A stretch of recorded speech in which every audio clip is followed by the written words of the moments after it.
So we have a bunch of palm cards that we want you. We have 30,000 palm cards. But we need you to take a stack and get them out to all the people back there who don't know about what's going on. Anyone want a stack? So take a stack of palm cards. Go on through. Take a stack of palm cards. We need someone to take these palm cards and hand them out right now to everyone. We need your help to get these palm cards out to everybody. Okay. Anyone else want Okay, I got those out. And then we also have stickers with the QR code. Everybody should put on a sticker. Great. Nice. There you go. Thank you so much to all the people who are volunteering right now. Already got them? Give them a shout out. This is a people's movement. Nobody is going to do this and organize this Did you but want to help us. hire people? Cool. You feel that, A right? lot of the people right here All right. already got them, but as we go, So we have 30,000 palm cards. There's some more It's going to be like 100,000 people here, so. 100,000? Yeah, You can I think so. scan the QR code too. You come here in the middle Like millions to get around the involved. country. Absolutely. It's All right. amazing. Yeah. Everyone, let's raise our Where fist. you Raise guys your from? fist in the air. Everyone, raise your fist. Raise your fist. And if somebody has a camera, somebody should film this so we can put it up on social media right away. Tag And tag @Refuse Fascism. That's right. Okay, so we're going to say this together. In the name of humanity. In the name of humanity. In the name of humanity. In the name of humanity. We refuse. We refuse. We refuse. We refuse. To accept. To accept. A fascist America. A fascist America. November 5th. November 5th. Flood DC.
hate makes America great. Love, not hate, makes America great. Again, love, not hate, makes America great. More time. Love, not hate, makes America great.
Can you see in the distance, straight ahead, the flagpole with the American flag and the Buck Trump sign?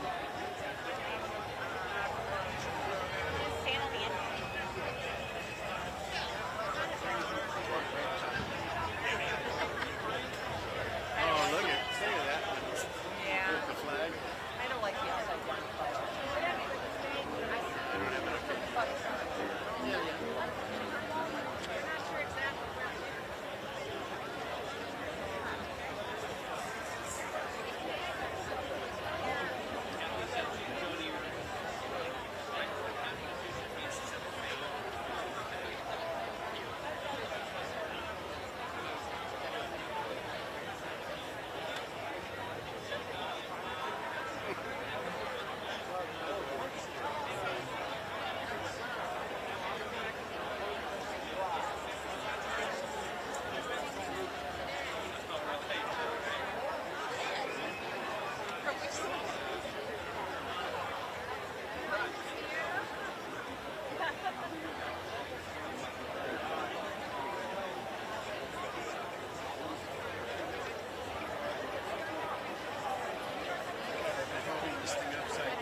That's so funny. Speaking of upside down flags.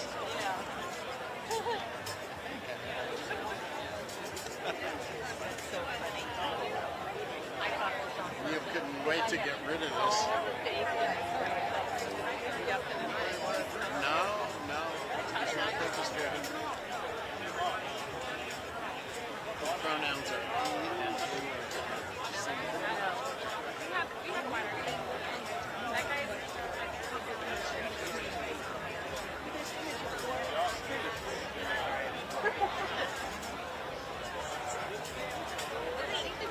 United States Senate House.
Throw it away. Throw it away. Throw it away. But I'm believing that there are people rising up all over this nation. There are people rising up all over this land, this sacred land.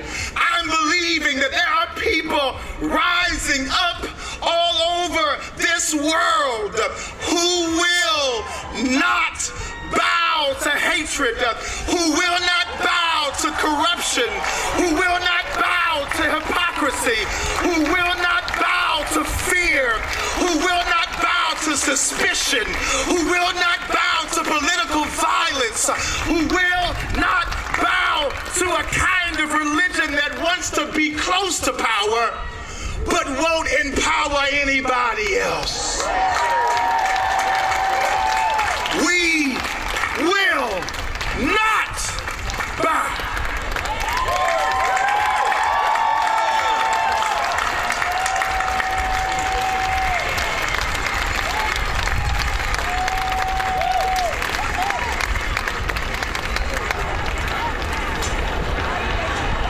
Ladies and gentlemen, please welcome the junior senator from Connecticut, who is leading the fight against Trump's authoritarian power grab in the Senate and understands the only thing with the power to stop would-be despots from converting a democracy to an autocracy is mass mobilization by the people.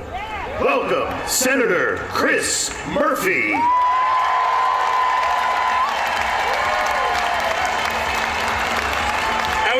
Washington, D.C.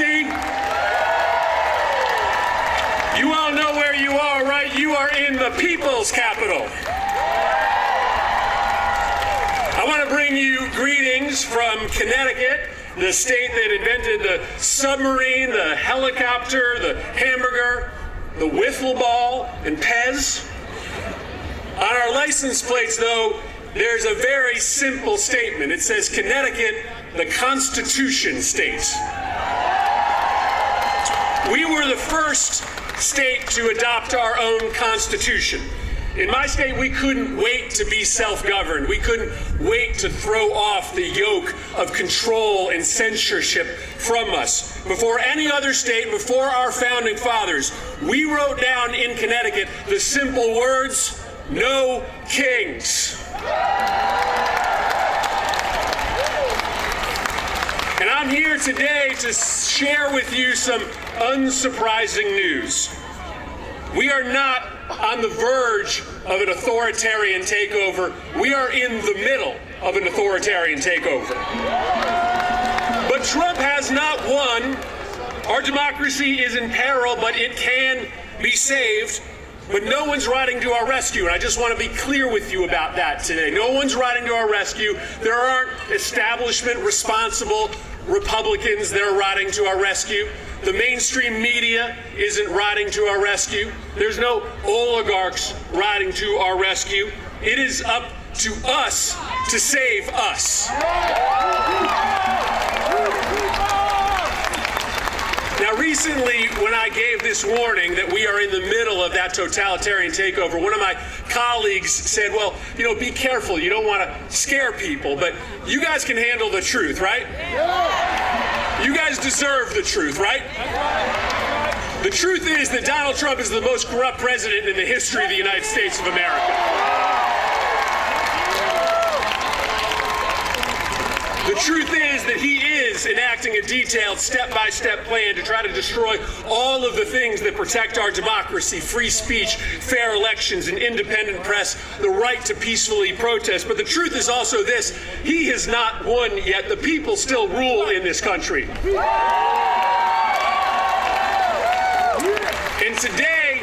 And today, all across America, in numbers that may eclipse any day of protest in our nation's history, Americans are saying loudly and proudly that we are a free people. We are not a people that can be ruled. Our government is not for sale. No king!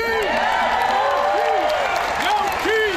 No king! Now, I want to be honest with you about what's going on, and you know it. As we stand here today, the government is shut down, and shutdowns are painful. They hurt people. And frankly, that's why there was not a single government shutdown when Joe Biden was president and Democrats were in charge of Congress. Because we acted like adults. We negotiated with Republicans. We found common ground. We kept the government open. But today, Trump is telling Republicans that they shouldn't even show up in Washington, D.C. The House Republicans have been on an unplanned vacation from D.C. for 5 weeks. And there's a couple reasons for that. First, they're trying to cover up for rich billionaire pedophiles. But second, because Trump does think that he's a king, and he thinks that he can act more corruptly when the government is shut down. But he cannot. He doesn't have new powers, extra powers in a shutdown. The President of the United States during a shutdown, or even when the government is open, does not have the power to send masked men into our cities and pull off the streets our peaceful neighbors and throw them into the back of vans and into prisons. He never has that power. Whether it's a shutdown or not, the President of the United States does not have the power to use the FCC and the Department of Justice to censor our speech, to tell us that we cannot speak truth to power when we are protecting our democracy. He never has that power. And let me just say that I'm very proud of my Democratic colleagues who have drawn a line in the sand. And let me just speak for myself for a moment about this shutdown. I will not vote for a budget that throws millions of people off their health care just to pay for a tax cut for billionaires and corporations.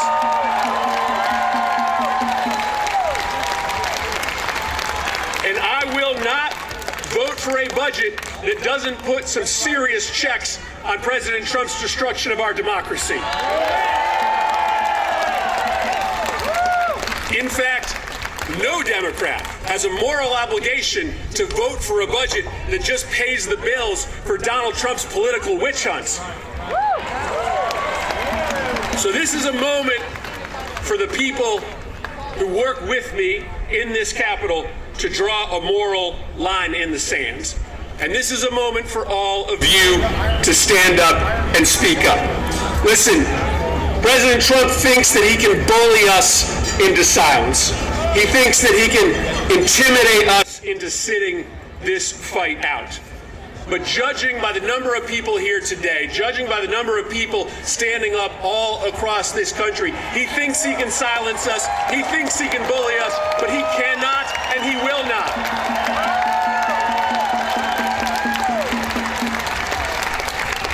And the last thing I want to say to you is this. It's a simple thing.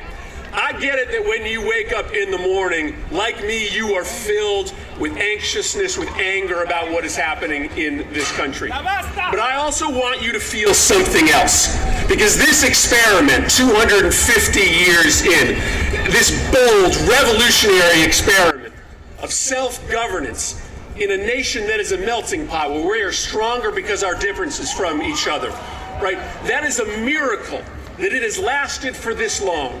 And every single one of us needs to understand that when we wake up every day, we have an obligation, a duty, a responsibility to fight hard to protect that bold experiment. So I wake up every day filled with that same anger and anxiety. But I feel lucky that I am on Earth at a moment where I can stand up on my 2 feet and have something to say about maybe the most defining fight of our lifetime to protect American democracy from ruin. I feel anger and anxiety, but I frankly feel joy that I have something to say and that I can tell my kids and my grandkids that when the moment came, I stood up to protect and save American democracy from ruin. And so you got a lot of awesome speakers here today. I heard a rumor that a guy named Bernie Sanders is in the house. I understand the role that I play. I'm just the opening act for Bernie, all right? But listen, I'm super proud of being here with you. I'm optimistic. I'm bullish about our ability to win this fight, and it's because 400 years ago, in the small but mighty state of Connecticut, we wrote down on a piece of paper a really simple idea. In America, the people rule. In America, there are no kings. Thanks, Washington, D.C. Appreciate it. Go out there and fight for our country.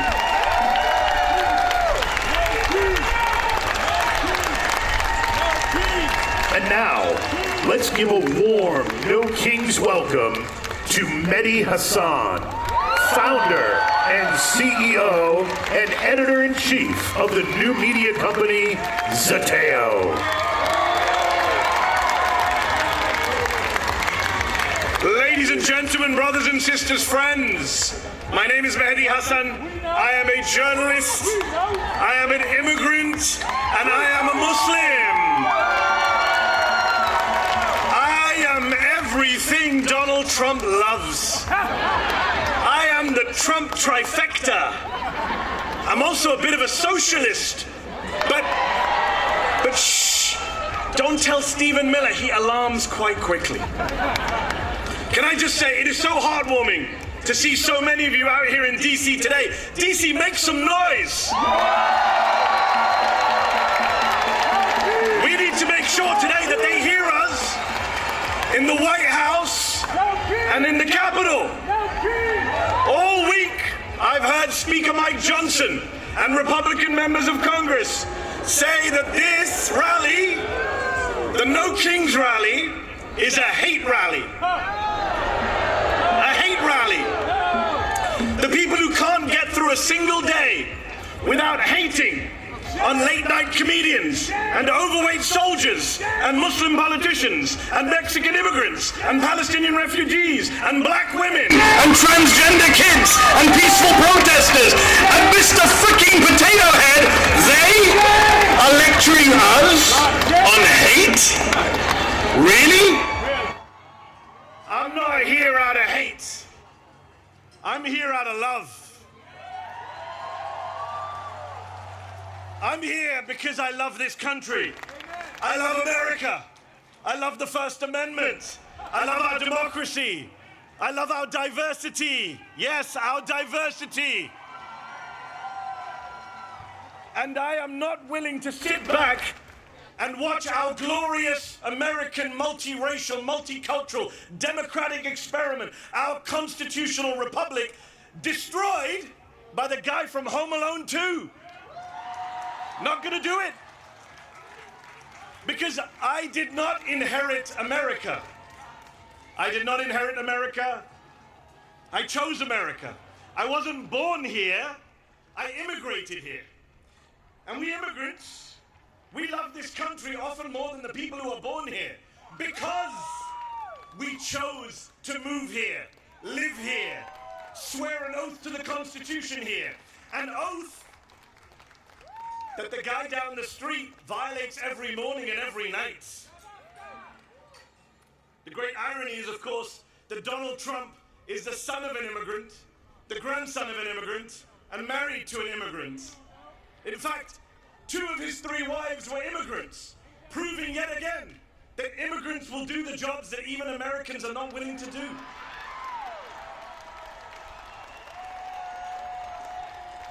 I immigrated here from the United Kingdom. You want to talk about no kings? The UK still has a king. King Charles III. But even he has less gold in his palace than Donald Trump has in the Oval Office right now. Even King Charles has more respect for democratic norms and traditions than the whiny authoritarian man-child trying to send troops into as many blue cities as he can. This is a president who says he wants to be a dictator, but only for a day. Well, we are now 271 days into his wannabe dictatorship. He just went to see the Egyptian President Sisi, who is a military dictator, runs one of the most repressive regimes on earth. And he went there and he said, I want to praise your fantastic leadership and your low crime rates. This is who he loves. This is the autocratic leader he aspires to be. And of course, he was in Egypt hailing his Gaza peace plan, which is a ceasefire, yes, but not a peace plan. Donald Trump, the man who uses Palestinian as a pejorative, as a slur, has no plan for Palestinian freedom, no plan for Palestinian statehood, no plan for justice for the Palestinians who have been massacred and starved and genocided and ethnically cleansed for the past 2 years, including the past 9 months of his presidency. Meanwhile, Israel for the past week has violated the ceasefire again and again, killing Palestinians with impunity. Yesterday they killed 7 Palestinian children during a ceasefire. There is no peace in the Middle East because, as Dr. King said, peace is not just the absence of violence, it is the presence of justice. So these are dark times. Genocide abroad, fascism at home. Which is why it's so crucial that we gather, we organize, we rally like this. We mobilize, we pluralize, we bring people into the tent. We register voters, we defend voters, we become voters if we're not already. And you know, they say we don't reach out to the other side. We don't reach out to conservatives or Republicans, that we're in an echo chamber. Well, let me say to every Republican and conservative watching, aren't you the ones who said no more big government? No tyranny in America? So, if you believe that, what are you doing defending masked federal agents in unmarked cars, bundling people off of the streets, including American citizens, and disappearing them? How are you okay with that? And if you're not okay with it, then come over to our side. The side of the Democrats. The small d Democrats, not the big D Democrats, not the Democratic Party. Those of us who are from all parties and none. But those of us who care about saving America so that we can get to our 250th birthday and still be free when we reach 250 years. Come over to our side. The side of no crowns, no thrones, no kings. The side of freedom, of liberty, of the Constitution. The First Amendment, the Fourth Amendment, the 14th Amendment, the 22nd Amendment, which says 2 terms means 2 terms. And if you're not worried about Donald Trump trying to stay on for a 3rd term, you should be. He's literally selling merch. So I worry about free and fair elections in 2028. But then I say, why should I worry? I see all of you here today. What is there to worry about? We here today are not spectators.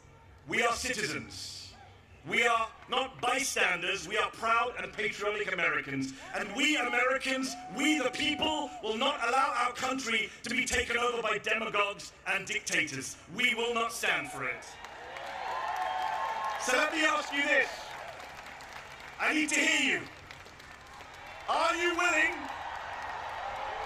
Are you willing? Answer this. Are you willing to sit back and let Trump shred our freedoms? I can't hear you, DC. They need to hear you in the White House. Are you willing to let Trump shred our freedoms? Are you willing to sit back and bend the knee to fascists and white supremacists? Are you willing to be the Americans on whose watch democracy died? Good, because people power is our last line of defense. Remember this, Donald Trump has never, ever, not in 3 elections, won a majority of the vote. Never. And I'll say this to you. Here's the math that they are scared of. There are more of us than there are of them.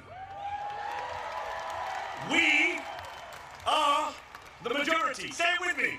We are the majority. They're not loud enough today, Dean. Come on. Louder. We are the majority. Yes, we are. And we have no intention of losing our country, our democracy, our freedoms to that twice impeached convicted criminal and his gang of grifters. No way. We will out-organize them. We will outvote them. We will outlast them. Because when I see you all out here today, in your thousands, in millions across the country, I have hope. I have faith that America can defeat this fascist threat, this authoritarian mania, this MAGA cult, and save our freedoms. And I also have faith and hope that one day soon, the Palestinians will be free. Thank you very much for your time. God bless you all. Ladies and gentlemen, let's give a warm Washington, D.C. welcome to Deirdre Schiefling, Chief Political and Advocacy Officer of the American Civil Liberties Union, who leads the ACLU's policy, campaigns, and organizing work to fight for civil rights and liberties nationwide. And Sarah Parker, Executive Director of Voices of Florida. Hello, everyone. Hello, DC. You look so beautiful. I wish you could see yourselves from here. You look amazing. You look powerful. I'm Deirdre Schiefling. I'm the Chief Political and Advocacy Officer for the ACLU, the American Civil Liberties Union, and a proud Washingtonian. I'm so thrilled to be here with you, my community, today, doing the most patriotic and American thing that we can do. Peacefully, lawfully protesting the Trump administration's abuses of power and exercising our First Amendment rights. After all, our country has a 250-year-old history of disagreeing in public, and we are not about to stop now. For more than 100 years, the ACLU has defended our country's freedom, especially the First Amendment freedom of speech. It's not just our opinion that everyone is entitled to their beliefs without fear of punishment. It's in our country's Constitution. It's the cornerstone of our democracy. Our basic American freedoms are not something that any president can take away from us. So why is Trump trying? What is he so afraid of? This moment is so much bigger than a political disagreement. It's about standing up for our rights and the future of democracy. The democracy we want is a country of freedom, a country of equals, a country of due process and laws that apply to everyone.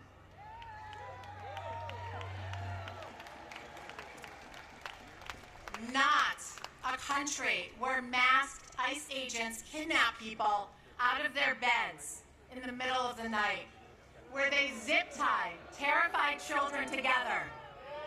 No. Not a country that tells schools and universities to teach ideology instead of facts. And certainly not a country that sends armed troops into our cities to scare us into silence. I refuse to allow that version of our country to take hold, and I know you do too. The courage that we are creating here today across the nation is contagious. It's powerful, and it's exactly what they're afraid of. I want to tell you something I've learned. The best way to protect our freedom is to act free.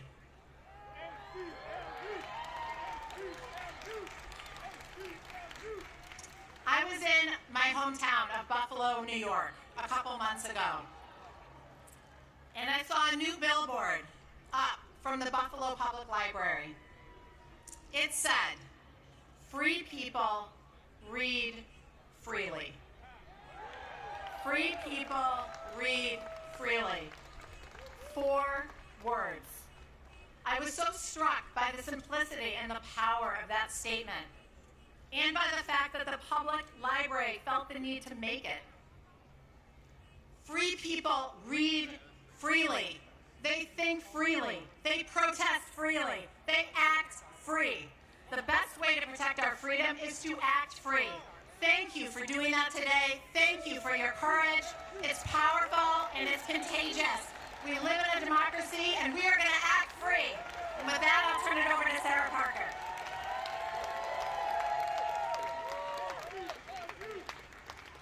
My name is Sarah Parker, and I'm the Executive Director of Voices of Florida and a National Coordinator with 5051. But most importantly, I am a Southern Black woman, a proud Floridian, and a mother. I was taught to speak up for what's right and to stand against injustice, to place my little hands over my heart and to believe liberty and justice for all meant something real. But what I once believed America was is being crushed under the boot of this administration. I should be at home with my children, raising them to believe in the promise of this country, not standing here demanding the rights that should never have been up for debate. I am honored to be here today, but this is not what I dreamed of. I never dreamed I'd be standing on a stage like this while millions of people are forced to march and protest peacefully in the streets because we refuse to stand by while this country slips into the iron grip of authoritarianism.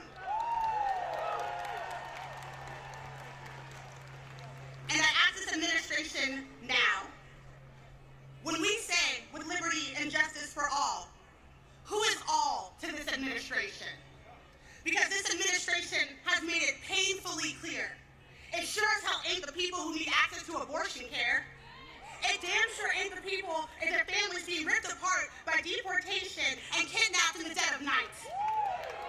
It's not our LGBTQ communities and BIPOC communities being criminalized just for existing. And it damn sure ain't the people marching for justice while the National Guard is unleashed on peaceful protesters in their own streets. Contrary to popular belief, the fabric of this country wasn't woven by oligarchs, corporations, or power-hungry politicians. It was stitched together by workers, by immigrants, by Black and brown communities, by women, by queer folks, and by people who refuse to stay quiet in the face of injustice. This movement was made by the people. This movement, No Kings, was named by the people. This movement is the people.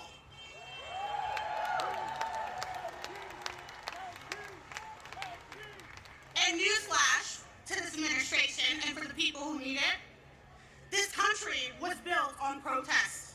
And some of the most important changes in our history happened because everyday Americans just like us.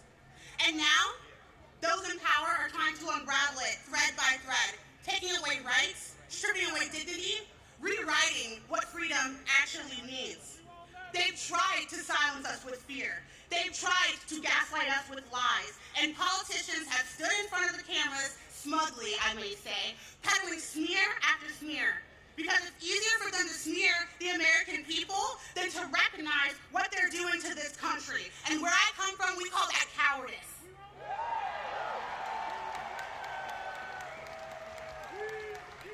We refuse. I refuse to let this become our reality.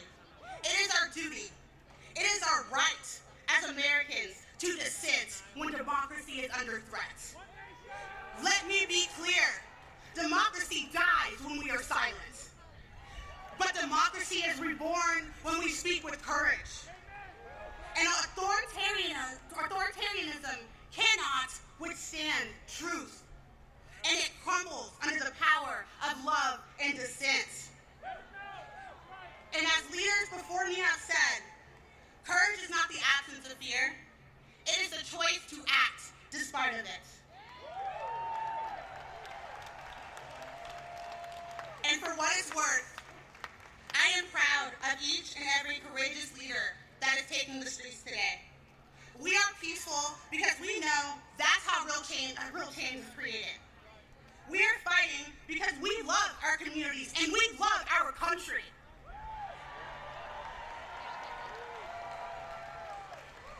We are using our voices because it is our God-given American right.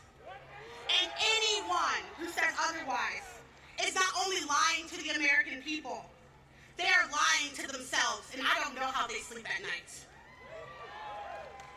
And like we say in the South, a hit dog will holler, and I'm hearing a lot of hollering come from the Capitol building.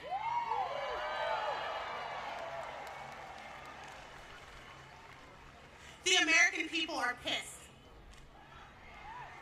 And I would like to say before I go, I want to thank every last one of you. I want to thank all the organizers with 5051. I want to thank Political Revolution, who's a national partner. But I want to thank our children. I want to thank our teachers. I want to thank your hearts for doing this and being out here in the street when they tried to make you afraid.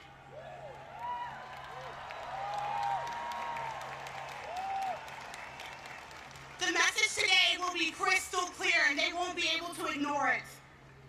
There will be no kings in America. Not today, not tomorrow, not ever. Thank you.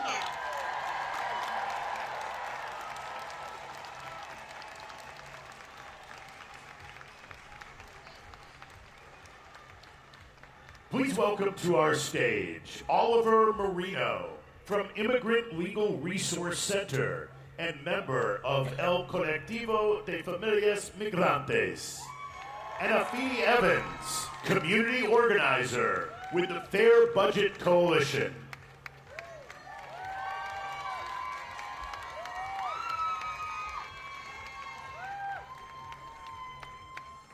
Thank you. Good morning.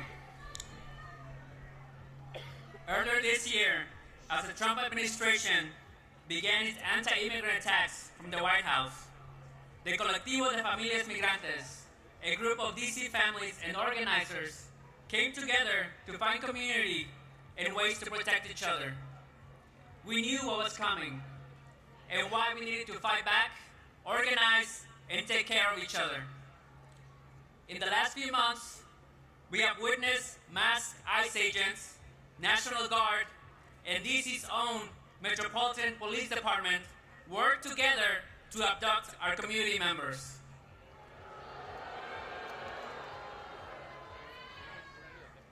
People have been detained while going to work, at local parks, in front of schools. Hundreds of people have been separated from their families, their loved ones, and our community. This is still happening. Just a few blocks from here, people have been racially profiled, handcuffed, and put in vehicles and taken. Sometimes they're transferred to detention centers hundreds of miles away in states like Louisiana, Alabama, and Georgia, away from family and away from legal counsel. And to be clear, here in DC, the anti-immigrant attacks have come not only from the White House, but also from our own mayor, Mayor Bowser. Mayor Bowser tried to repeal DC's Sanctuary Values Act, a local law that limits collaboration between MPD, the local police, and ICE. But while politicians have failed us, it's been DC residents that have stepped up. We have seen our people go out and film ISIS abuses in the streets, share Know Your Rights information, provide mutual support to families of people detained, and organize to protect their immigrant neighbors. This is the moment to show solidarity, to reject attempts to dehumanize and criminalize our immigrant community, to hold our elected officials accountable, and to force them to stand up to an authoritarian administration that does not care about due process and people's constitutional rights. In order for the Trump administration to carry out its plans, it needs compliance from the public and from local governments. We must not comply. We need to do all that's in our power to protect immigrant families and our neighbors. We need us. We need you. We need each other to protect families, not feds. Thank you.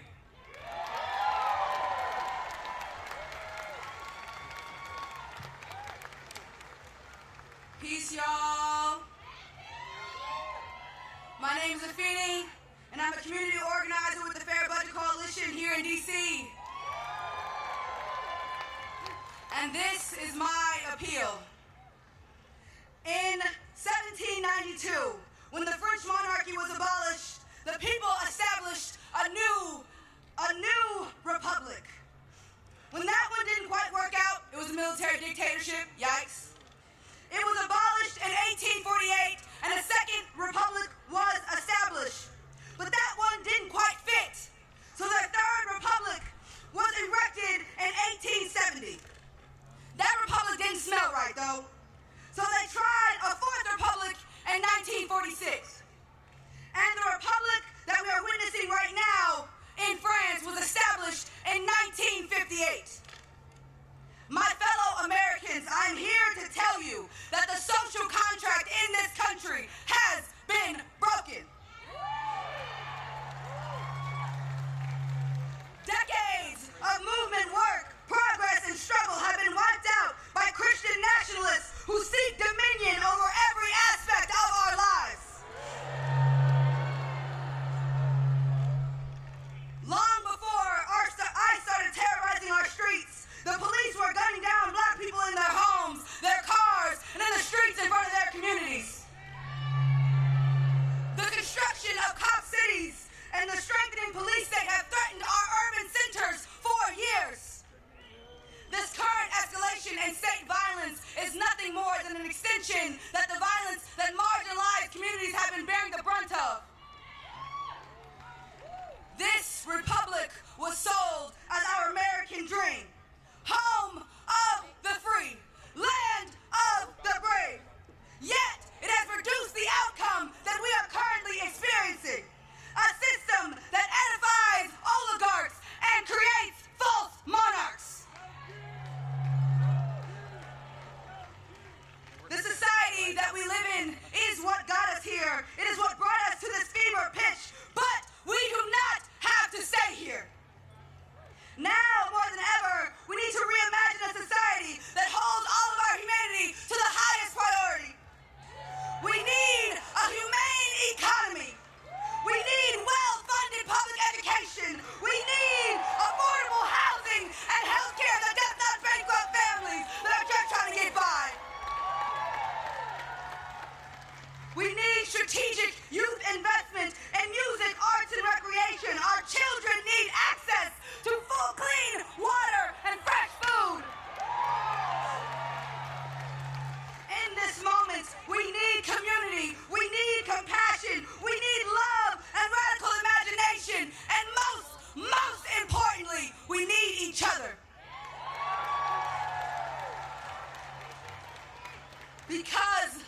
And now, welcome to the Snow King stage, an American science educator, engineer, comedian, television presenter, inventor, keynote speaker, and author. He is a respected champion of scientific literacy who has challenged opponents of evidence-based education and policy on climate change, evolution, and critical thinking. Please welcome Bill Nye, the Science Guy.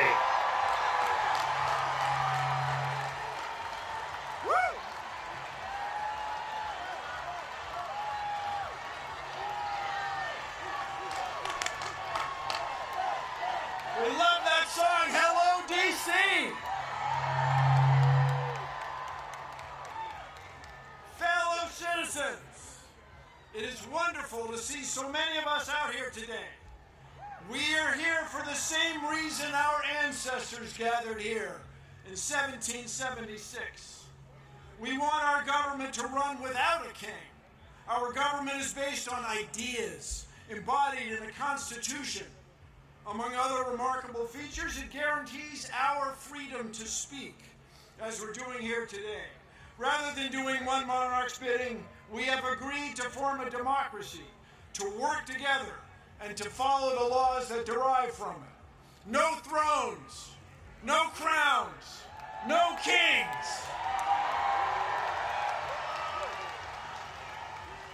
As many of you know, I am a native Washingtonian.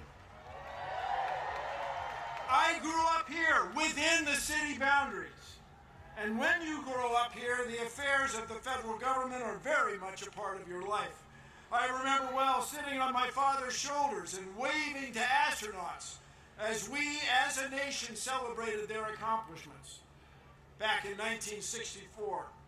In 1964, that was the first year my parents could vote for president as citizens of the District of Columbia.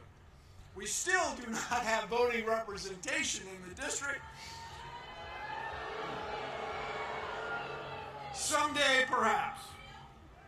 I remember well Martin Luther King's dream and Resurrection City, the plywood structures on the National Mall erected to house protesters who came to town demanding equal rights and opportunities, barely a month after Dr. King had been assassinated. I remember well the Vietnam War. The mall was shoulder to shoulder, much as it is today.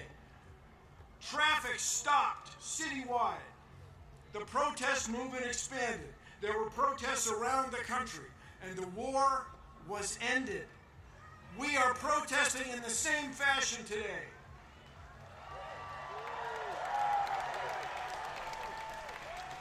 Only today, the stakes are higher. Rather than abandoning a war against an elusive, perhaps sometimes imaginary foe, we are confronting the possible end of our republic. We are here to tell our lawmakers that what's going on in our government is wrong. They must stop the abuses of this petulant president and his circle of sycophants. No thrones, no crowns, no kings.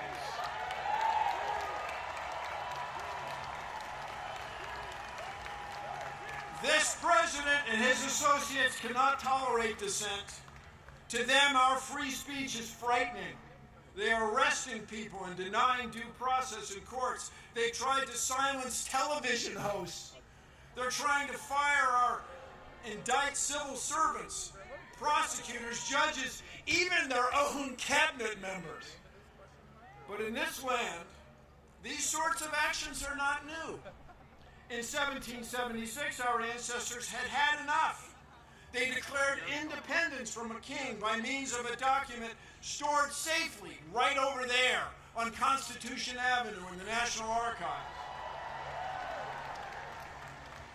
Although it was conceived 249 years ago, the Declaration of Independence describes a train of abuses connected with an absolute authority, a king with absolute power. No thrones, no crowns, no kings. Their king had refused to honor the law. Their king had refused to let lawmakers be elected. The king had made court judges dependent on his will. They cited the king sending, quote, swarms of officers to harass our people. Their language referred to, quote, cruelty and faithlessness scarcely paralleled in the most barbarous of ages. Their king was trying to, quote, render the military independent and superior to civil power. Our founders even censured King George for cutting off trade with all parts of the world. Did these actions sound familiar? 249 years later, no crowns, no thrones, no king.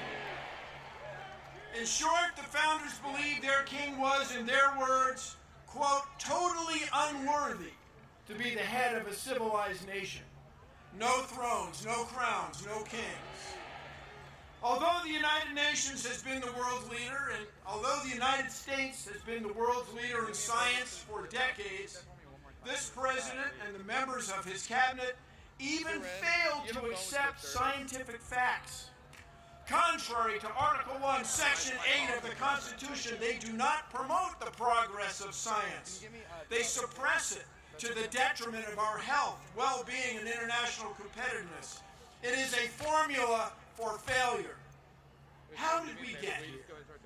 It hasn't been one instance of abuse of the power of executive order by this president. It hasn't been just one twist in a court ruling. Instead, it has been years in the making. Enabled by this president, a group of Confederates has worked together to undo many of our traditions and understandings of fairness and of citizens' rights. And they've done this through an odd legal tactic to overwhelm our court system with legal game after legal game, trying to hold or impound money secretly in order to let legal deadlines pass, to pretend that people they don't know, who are from different backgrounds, are somehow not quite citizens and not worthy of respect under the law.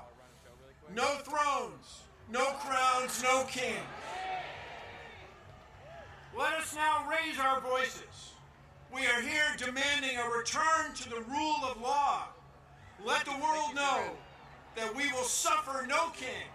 We will put the United States back on a course to lead the world in fair governance. Together, no thrones, no crowns, no kings. Thank you all. Let's change the world.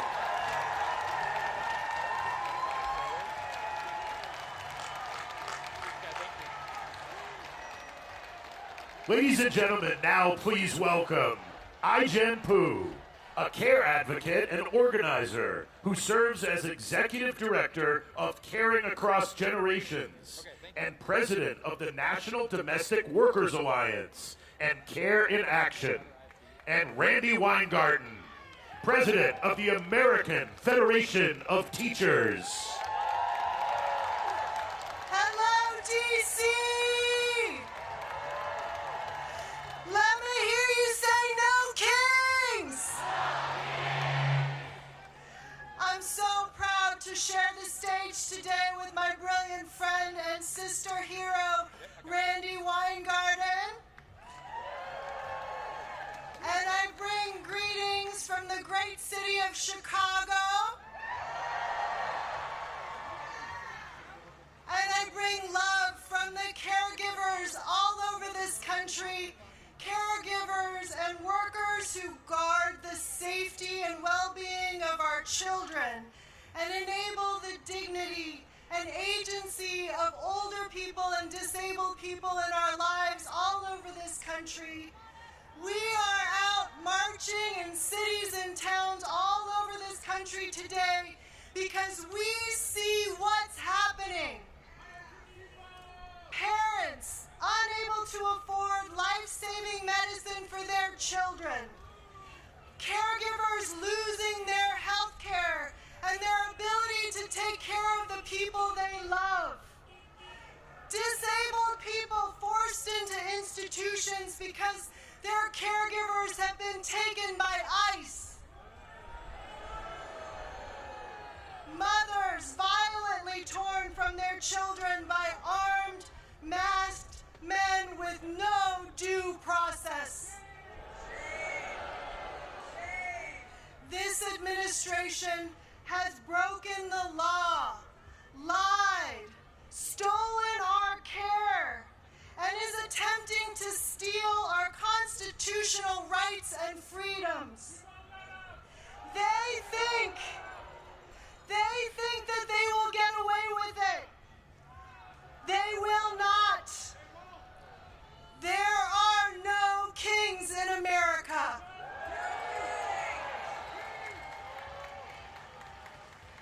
And you know what else I see?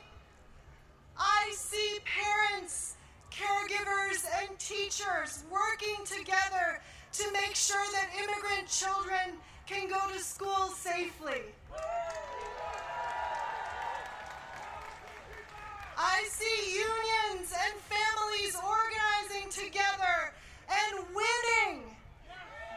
In states like Michigan, where 32,000 home care workers just won a union. And in New Mexico, where child care is now free for everyone who needs it. It's the bravery of everyday people coming together to protect each other, to push for a good life for our families in America. We can win. We are the caring majority, and we are greater than the cruelty of wannabe kings. So let's remember the strength of our numbers today. Let's remember that we are not alone.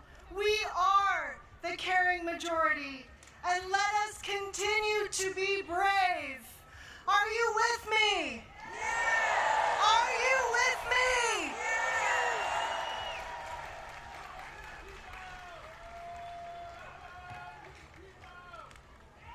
Thank you, Washington, D.C.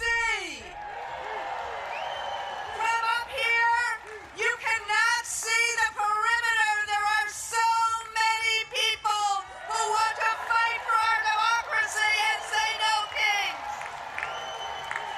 And what I've just been told, that in New York City, there are more people in Times Square than there are on New Year's Eve. I want to thank my colleague and friend and sister, Ajen, for all of her advocacy. And she knows, like I know, you cannot do any of the things that Ajen talked about if we do not have a democracy. And today, we are saying we are fighting for our democracy. We in the labor movement are fighting for a democracy and a voice in it so we can secure a better life for all working people. All of God's children. Better wages, affordable health care and child care, good schools for children, and a secure retirement. Tell me, what is radical about all of that? But today, I speak not only as the leader, proud leader of a 1.8 million member union of people who make a difference in the lives of others, but I speak as a teacher, a high school social studies teacher. Yes, let's hear it for the teachers of America. A teacher who taught students about the Constitution and its underlying principle, we the people.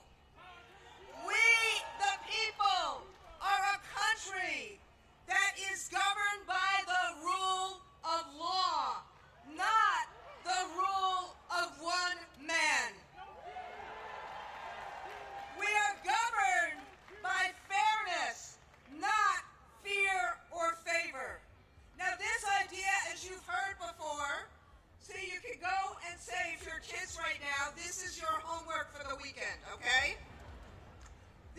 idea has been a constant for 249 years, since the Declaration of Independence, and the notion made famous by the Gettysburg Address of a government by, for, and of the people.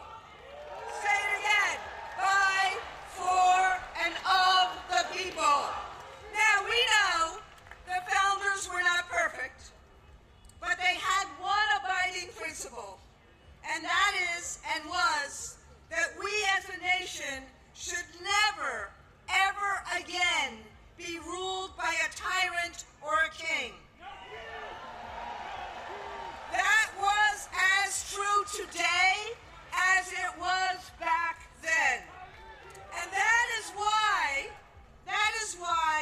millions of people today from all walks of life are turning out at these thousands of events. Republicans, Democrats, independents, black, brown, white, this 68-year-old Jewish baby boomer, Muslim small business owners, Christian Gen Zers. This is, as Ijen said, we are the majority of America. And what do we want? What do we want? We want the promise of America for everyone. We want a voice in our future. We are standing up in peaceful, patriotic protest, just like our founders called out. No thrones, no crowns, no kings.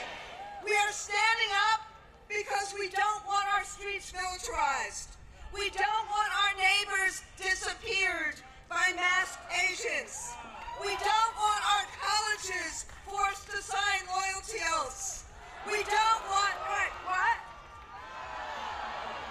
We don't want public officials arrested on trumped-up political charges. And, this is a little different, we want our federal government to fix the healthcare crisis that was created by the big ugly bill Republicans passed in July. We want a president who will keep healthcare premiums down, bring down the cost of groceries and housing, strengthen public schools, make college affordable, and embrace workers' rights. Again, what is radical about any of that? Exactly. We want the president to not settling scores with political opponents. We want a future that is based on fairness and justice and the rule of law, not chaos, corruption, or cruelty. So, I'm going to end with a couple of labor slogans here, because my friends, we are in an existential fight. And right now, we all have to organize and be stronger and bolder, because no one is going to save us but ourselves. So, we got a lot of sayings in labor, but the first one is, when we fight, when we fight, when we fight, and the second is, the people united will never be defeated. The people united will never be defeated.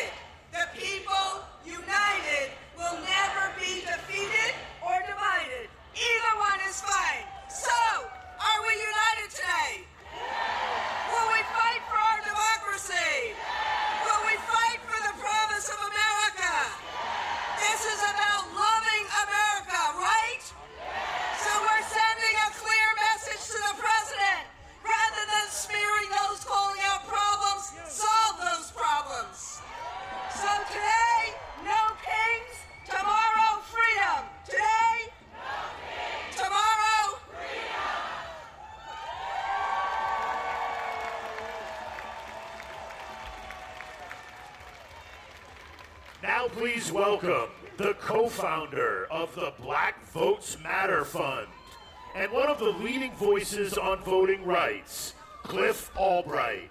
He is joined by 10th grader Zion, a youth student advocate from the Trigger Project. Good afternoon, everyone. My name is Zion Stewart. Good afternoon, everyone. My name is Zion Stewart, and I'm from W Street Southeast, better known as Traverse City. I grew up around a lot of trauma and violence, like many kids in my neighborhood. I got connected to the Trigger Project through one of my mentors. Going through Trigger University, I felt something I never felt before. A safe space, people who believed in me, and a chance to learn the real causes and the disease of gun violence. More police doesn't fix what's really going on, it just adds more confusion and chaos. It doesn't heal our pain. It doesn't give us opportunities or make us feel safe in our neighborhoods. Saying fuck Trump or fuck ICE will be what he expects from me, but that's not what we need. What we need is prevention, support, and spaces where Black youth can thrive. If every home had the support it needed, if every community member was emotionally aware and mentally healthy, if schools didn't push us towards the prison pipeline, and if the city invested in me before the first time I was profiled, we wouldn't be here.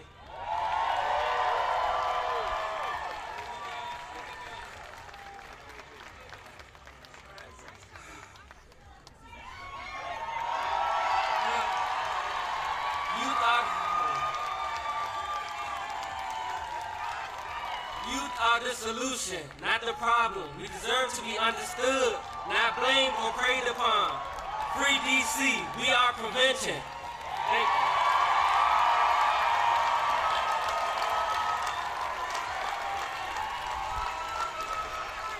Go give it up again for Zion.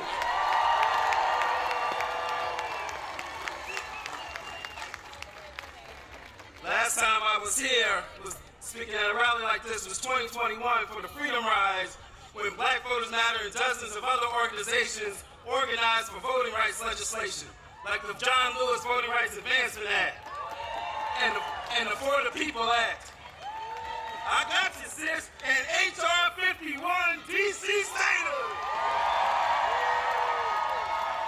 When I say DC, you say statehood, DC. DC. We organized for those voting rights because we knew that we'd be in a moment like this. A moment where we have a wannabe dictator and a do-nothing Congress trying to take away our voting rights, trying to cancel elections and purge voters from the rolls. We knew it was coming.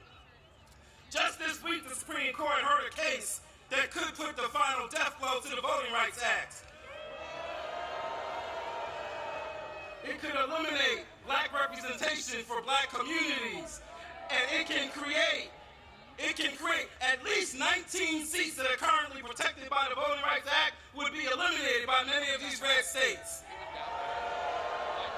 And this is happening at a time when we are seeing mid-decade redistricting in places like Texas and Missouri because we have somebody who wants to be a king.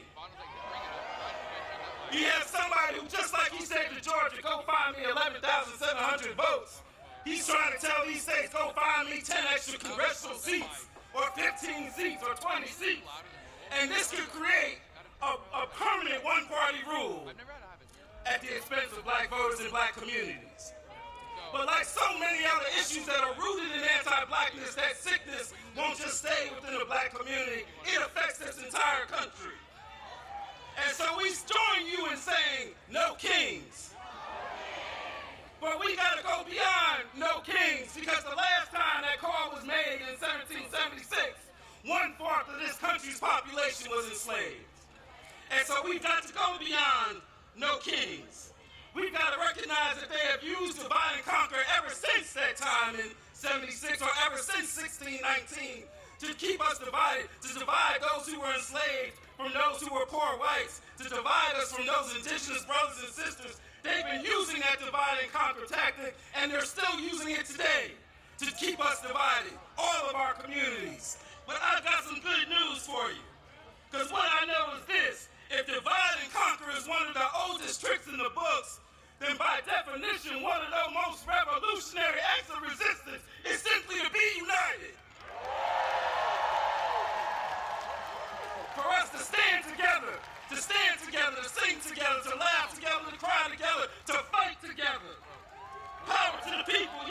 Because what I also know is this, their hate cannot beat our love. And when I talk about our love, I'm not talking about a Valentine's Day kind of love. I'm talking about a radical love. I'm talking about you might have to flip over the money changes tables kind of love. I'm talking about a love that is merged with power, because those two things are not opposite, they go together. As Dr. King told us, power without love is reckless and abusive, but love without power is sentimental and anemic. That's what I'm talking about. He went on to say that power at its best is love implementing the demands of justice. And justice at its best is power correcting everything that stands against love. That's what we need. And when we have that kind of love and power, when we walk in that kind of love and power that sees all of our communities, from Vermont all the way to Memphis, from LA all the way over to DC, especially Southeast DC. When we walk in that kind of love and power, there ain't nothing that I want to be a small, petty dictator. There ain't nothing that he can do to stop us. Because when we walk in that kind of love and power, there's nothing that we can't do. But we've got to believe we've got that power. Do y'all believe? Do you believe? Let me hear you say, I believe. Let me hear you say it with all your heart from the depths of your soul. Say, I believe. Let me see you put a fist up and say it so loud that the wannabe small man in the White House can hear you say, I believe. And when we believe, then we will truly build the society that we want. And that society will have no kings. Thank y'all.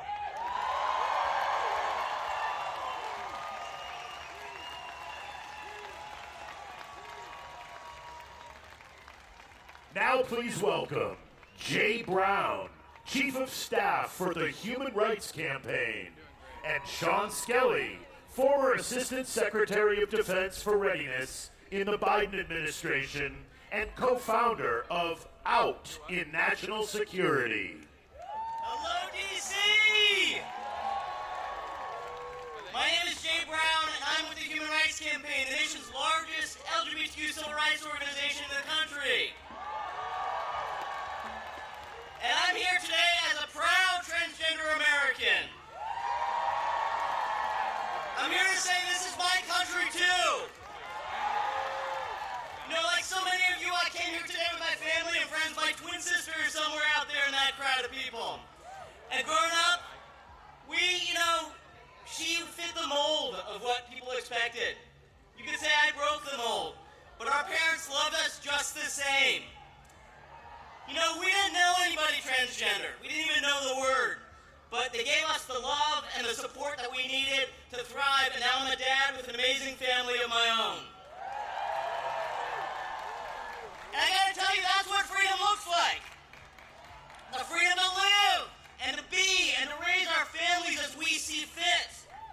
But this president, he has a darker vision for America. One where our families are told how to parent their children. Where our doctors are forced to forego their oaths to do no harm. Where the government is ripping families apart and hurting our people. They're cutting billions of dollars from HIV prevention and treatment. They're banning our books. They're firing teachers who use a student's nickname.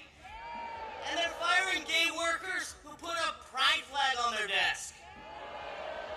But we're all here because we believe in a better America. We believe in a country where kids can get a quality education free from bullying. Where love is love. Where freedom is afforded to all and not reserved for the wealthy few. That is America at its greatest. That is our America. And on behalf of HRC's 3.6 million members and supporters, I'm here to say that America does not and will not ever have a king.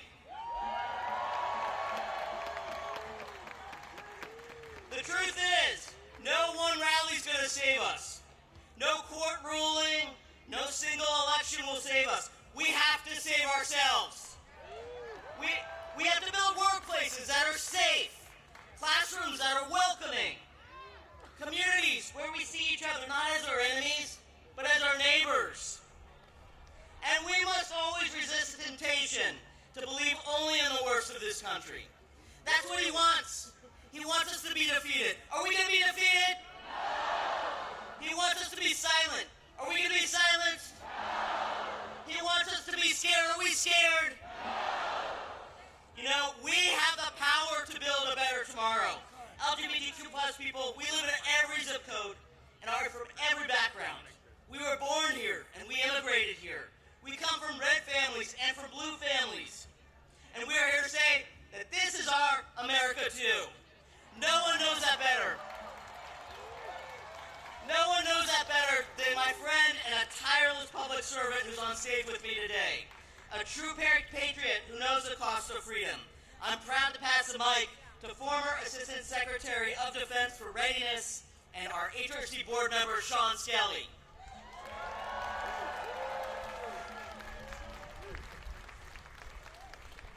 Good afternoon, D.C.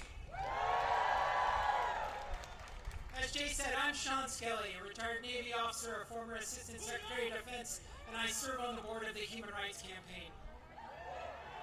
I'm an out proud trans woman who loves our country, who's put my life on the line for our country and our rights, and I will fight for it now using all the rights that the Constitution gives us, and I swore an oath to defend.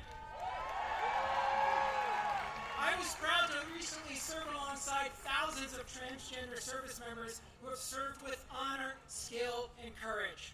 They have protected us while their own Commander-in-Chief and Secretary of Defense have vilified them and denied their right to exist. Anyone who serves in uniform deserves so much better than what this tainted chain of command has to offer. This administration targets these brave Americans because of its wanton campaign to drive me and all of my transgender brothers and sisters out of our country, out of our society, out of the protection of our laws, and into some dark, dangerous corner that they are inventing. This wannabe autocrat can't allow transgender Americans to serve honorably and successfully in our military, which is the highest regarded institution in America, when they have chosen all transgender Americans, already some of the most at-risk and vulnerable people in this country, to be their autocratic other. The people to be feared, scorned, and blamed because of their shameless lies. Hateful lies that they tell about the danger that trans people supposedly bring to our society, and somehow upset the utopia that the dear leader promised us is around every corner. The American people respect those who put on their uniform, who protect them, and serve at the risk of their lives for people we don't even know. We're here today because generations of Americans have bet their lives and their families' future on the promise of a more perfect union. The oath I took 10 times over 35 years of service in uniform and as a civilian means to every person who ever took it in good faith, and I'm going to quote the former chairman of the Joint Chiefs of Staff, Mark Milley, "We don't take an oath to a king or a queen or to a tyrant or dictator. We don't take an oath to a wannabe dictator. We don't take an oath to an individual. We take an oath to the Constitution, and we take an oath to the idea that is America, and we're willing to die to protect it." To put it simply, no kings. We demand justice for our transgender service members. We demand justice and civil rights for every transgender American. We demand justice and democracy for every single American. No kings. Thank you.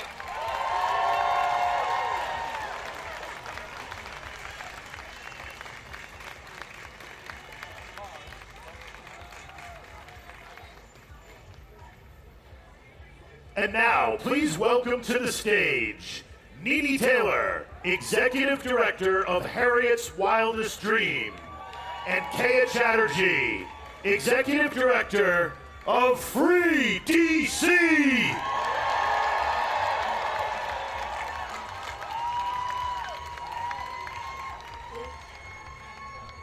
Welcome to DC. I hear y'all say welcome to DC.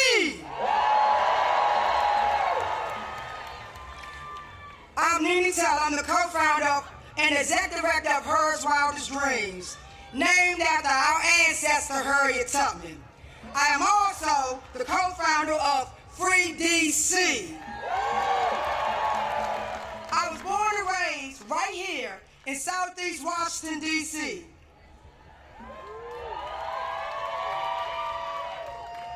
As many of you know, we are in a state of grief for the loss of our freedom fighter, Assata Shakur.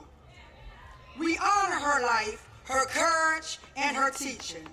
She told us that we need a revolution of the mind and a revolution of the heart. These words still lead me, because this work begins in how we show up for one another, how we care for one another, and how we show up for one another. Washington, D.C. is a black home.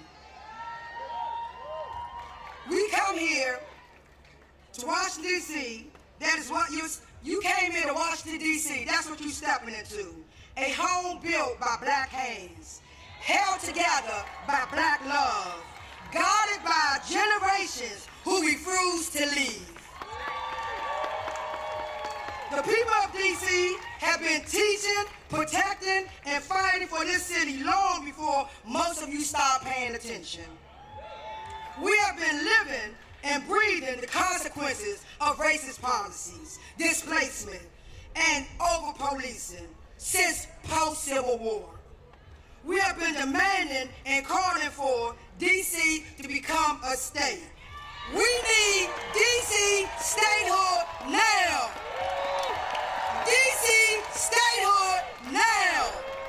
D.C. statehood now.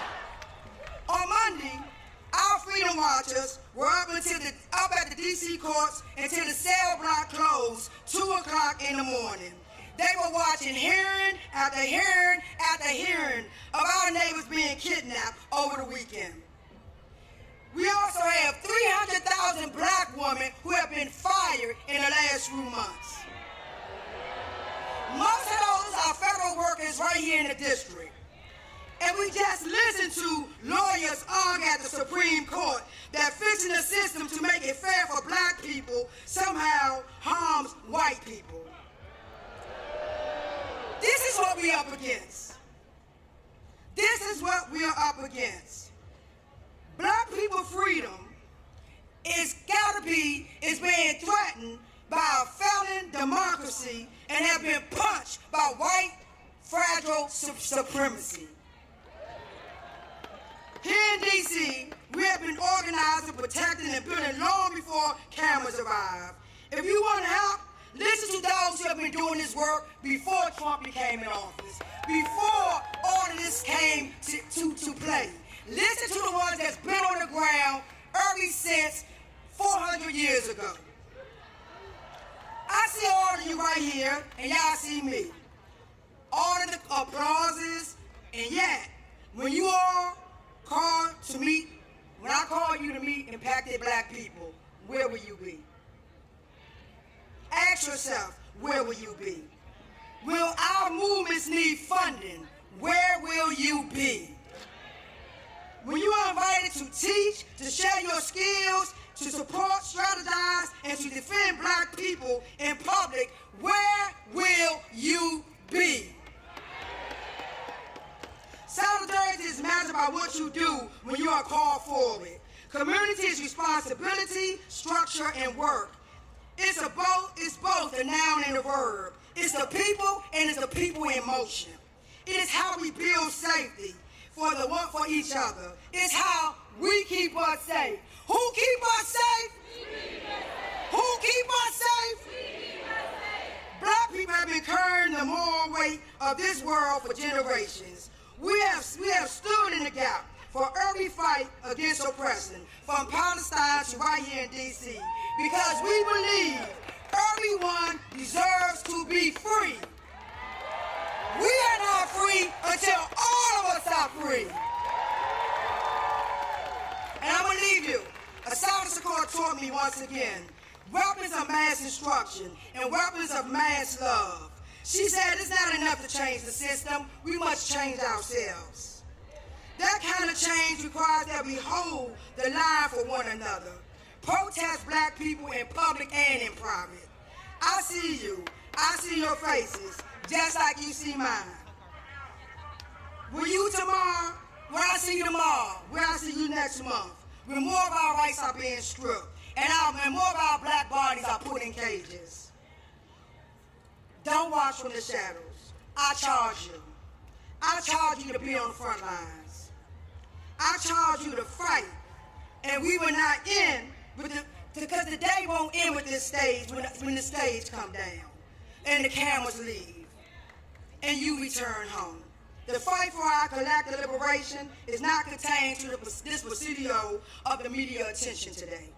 So again, ask yourself, where will you be? My charge is you don't comply. I want you to say no to the kings. We call them oppressors. And I want you to help us to free the land, to free the people, and free us all, and free DC. Free DC! Free DC! Free DC! Free DC!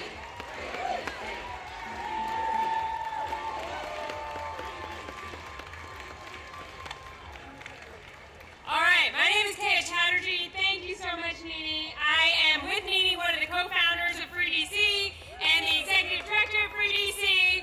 And we are the movement to protect DC home rule and win lasting dignity for the 700,000 people of DC. Let me hear you, DC.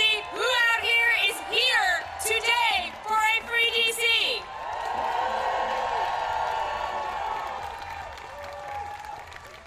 So DC needs to be free because what we are doing here today, right now, would not be possible otherwise.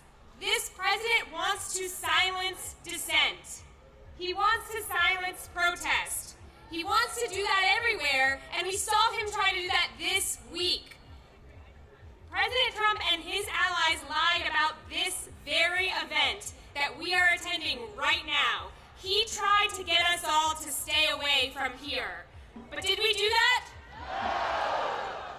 Our right to protest is important everywhere, really it is, but there is nowhere that it is more important than here, in the capital of the country. We know what authoritarian rulers do. Authoritarians, they try to prevent dissent in the capital. They want to control capitals. They have tried to control capitals through the history of time and space because controlling a capital is a way to control a nation and a way to prevent the transfer of power. This president is no different from those authoritarians, and we saw that on January 6th, right? We saw that. And this president started attacking DC again the day he took office again. Today, we are in our third month of military occupation by armed forces from multiple other states in D.C. There are gangs of federal agents who are attacking our communities. And we've heard from so many people today that they've attacked our unhoused neighbors. They've attacked our immigrant neighbors. They've attacked black and brown neighbors. They've attacked our cultural institutions. They've attacked thousands of people who serve as federal workers. They've tried to take over our local police department. They put a disgraced Fox News host in charge of our local prosecutions.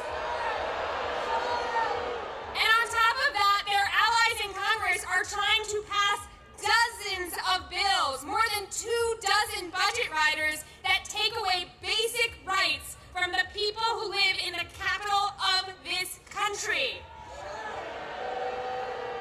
This president is trying to instill fear among the people here.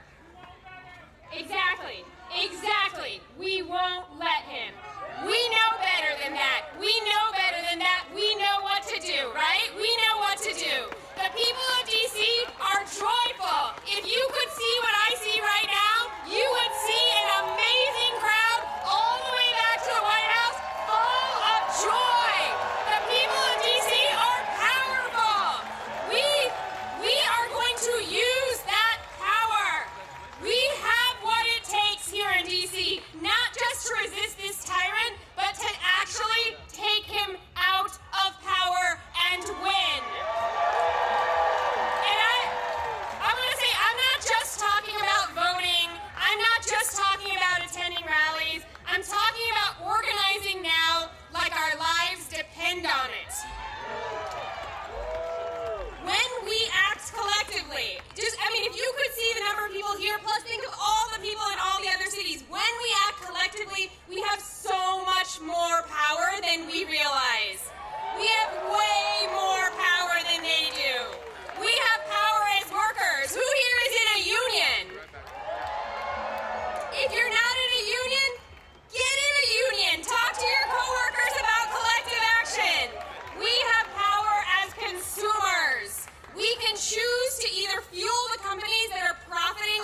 administration's charges are unjust.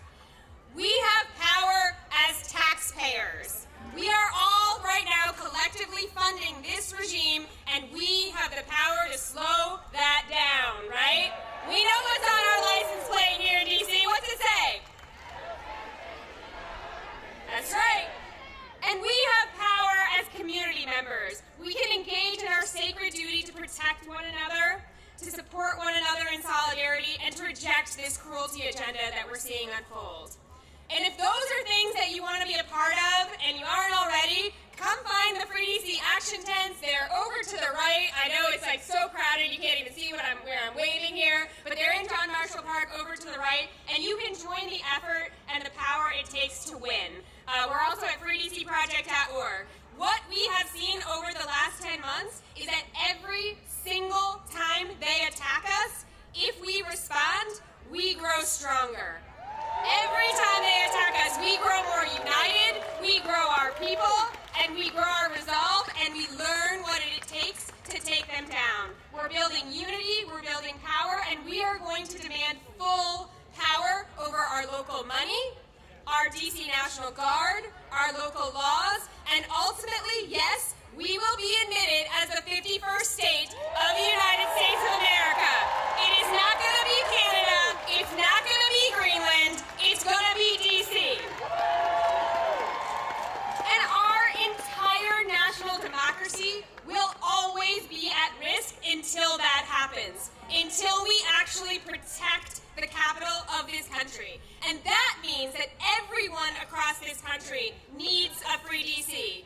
From Ward 1 to Ward 8, from Los Angeles to Chicago, from Memphis to Portland, we are more united now than we have ever been. We are united against deploying the military against our people. We are united against attacks on our democracy, and we are united against this agenda of cruelty that we are seeing unfold before our eyes. Together, we, the people here today, and all our friends we organized, we're going to bring it to an end. Free DC! Free DC! Free DC! Free DC! Free DC! Free DC!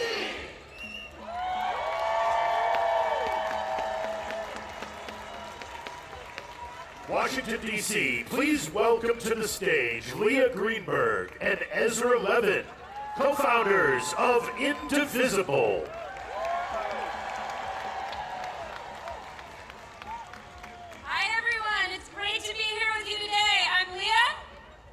I'm Leah's husband. And we are the co-founders of Indivisible. We support a movement of thousands of local indivisible groups organizing in every state of the country. These are regular people who understand that saving our democracy is too important to be left to the politicians, and it's going to take all of us. Now, I've got a question for you. How many kings do we have in America? We are in the middle of a sprint by Donald Trump, Stephen Miller, their MAGA cronies, to consolidate power and bully American society into submission. They have come for corporations and billionaires, for law firms and universities, for media and civil society. They are ripping families apart, and they are shredding our Constitution while they line their pockets in the biggest heist of all time. And the way they do it is they go on the attack. They make demands. They claim powers they don't have. They bully and they threaten to retaliate, and they see if anyone will push back. And if nobody pushes back, they win. And then they go on to the next attack. They're doing everything they can to convince us that they are all powerful, that they are inevitable, that they will win. And I need you to hear me. It's a lie. Woo! It's always been a lie. And the greatest danger we face is not Trump. It is how we, as a society, respond to this bullying, to this chilling effect.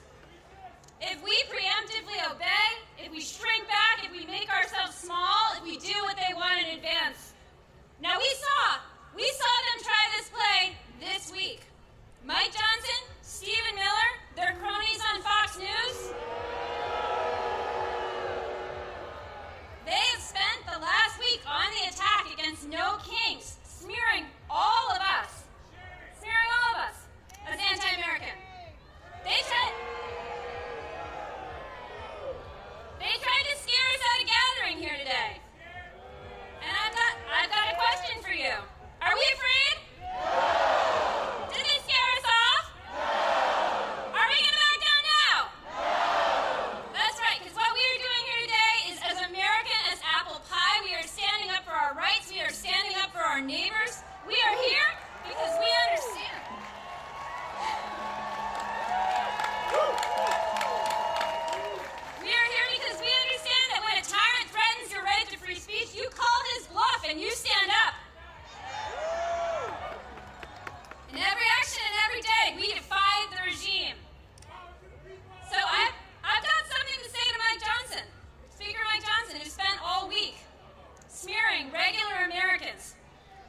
2,000 No Kings protests happening across your district today.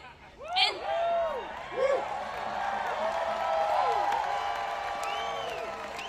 since you've not been doing your job for over a month now, I bet you've got time to stop by.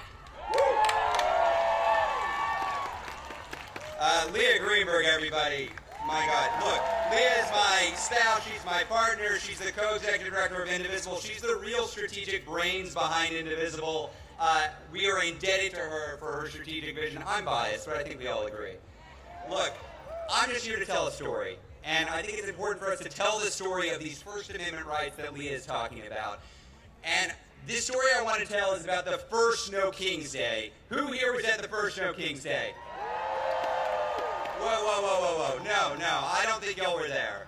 This was a quarter of a millennia ago. This was 250 years ago, 1775. They called it the Continental Congress. They didn't have the branding we did. But it was the first No Kings Day protest. What they did, they brought themselves together in opposition to this would-be monarchical ruler who was steamrolling the American public. He was occupying and invading American cities. He was terrorizing American communities. He was picking out his favorites and persecuting his political enemies. He didn't believe in democracy at all. Can you imagine? Can you imagine such a ruler over America?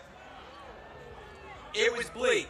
It was bleak. So what did our fellow Americans do? They put together a No Kings rally to give us a constitution. That's what they did. That's our history. Whose history? Whose history? Whose history? Look, this is a big experiment in self-government. A government of, by, and for the people. Nobody here is under the illusion that this was a perfect union. That's not what we created. This was a compromise of rich men, of white men, of slave-holding men. But this imperfect union that they put together, it also gave us some fundamental rights to make it more perfect. Who has been using those rights? The abolitionists, the suffragists, the heroes of the civil rights movement, the leaders at Stonewall, the leaders in the Dreamer movement, and all of us here. All of us here. Whose rights? Our rights. Whose rights? Our rights. Ben Franklin, that lovely Benny, what did he say? Benny told us all, when asked what they had created, he said, a republic if you can keep it. Who's going to keep this? Who's keeping this republic? That's right. We love this country enough to demand more of it. You know who doesn't want us to make any demands? This regime.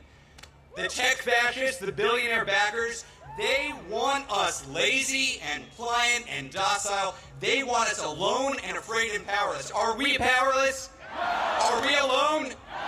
Damn right we're not. As I stand here today, Elon Musk, remember that guy? He's out of the White House.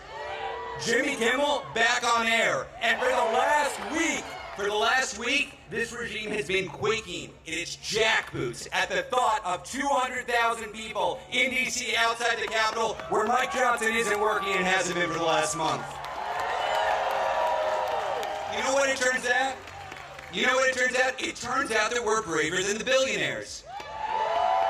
Who's braver than the billionaires? Who's braver than the billionaires?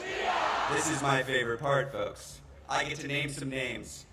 Jeff Bezos, who took a respected pro-democracy institution that had the slogan of democracy dies in the darkness, and he turned the slogan into corruption, capitulation, cowardice, shame.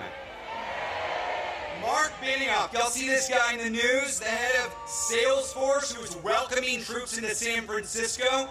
This guy who is begging to give artificial intelligence to ICE to triple their size? Shame. Daniel Ek, you don't know who Daniel Ek is, do you?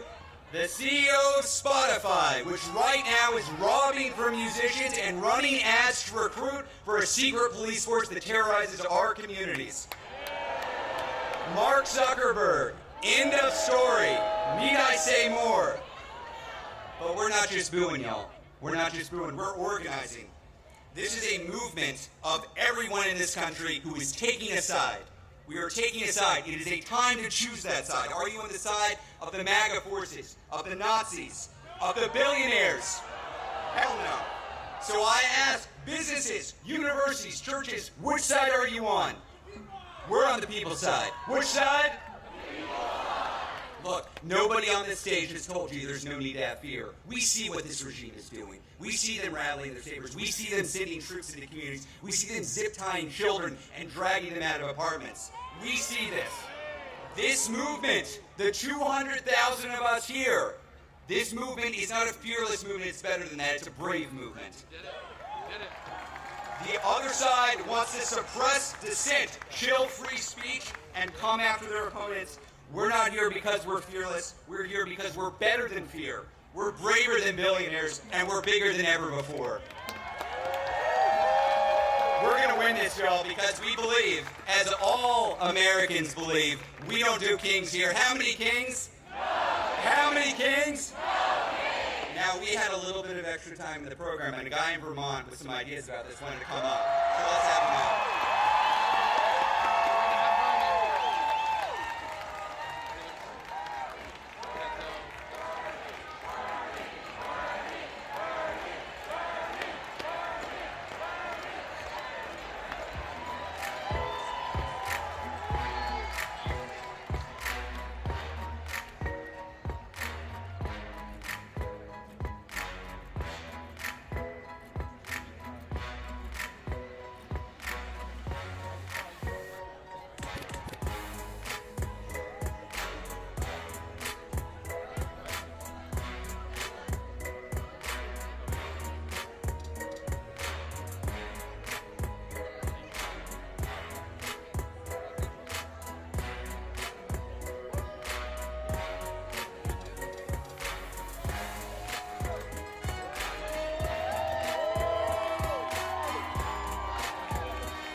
Washington, D.C., are you ready? Here we go. Please welcome the senior senator from the great state of Vermont, the Honorable Bernie Sanders.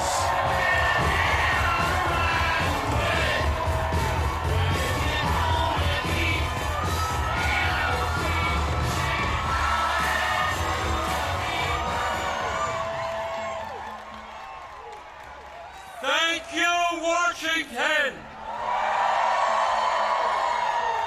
Thank you, Indivisible.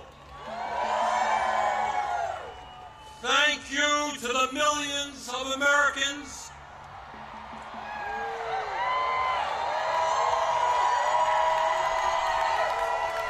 from our smallest towns to our largest cities, in every state in our country, who are gathering today at thousands of rallies.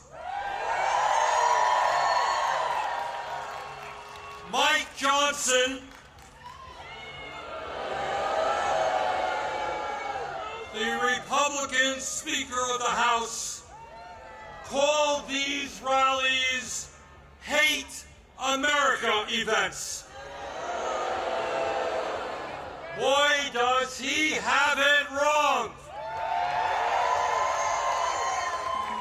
Millions of Americans are coming out today not because they hate America. We're here because we love America.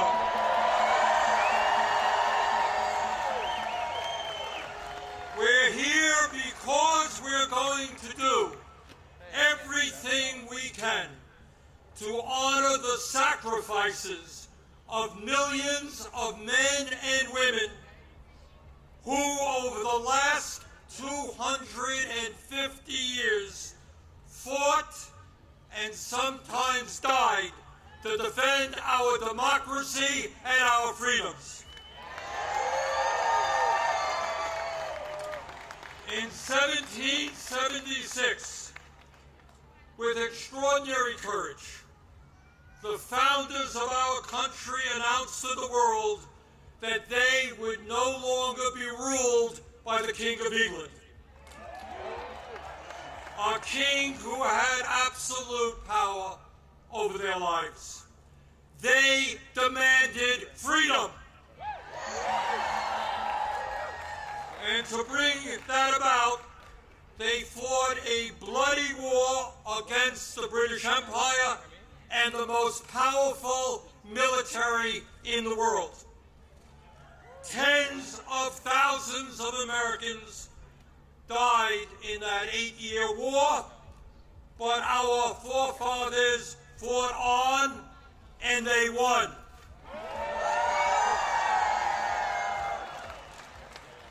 And in 1789, after winning that war, they did something extraordinary. They established the first democratic form of government in modern history. They said loudly and boldly to the entire world, no more kings. In America, they said, we the people will rule. And today,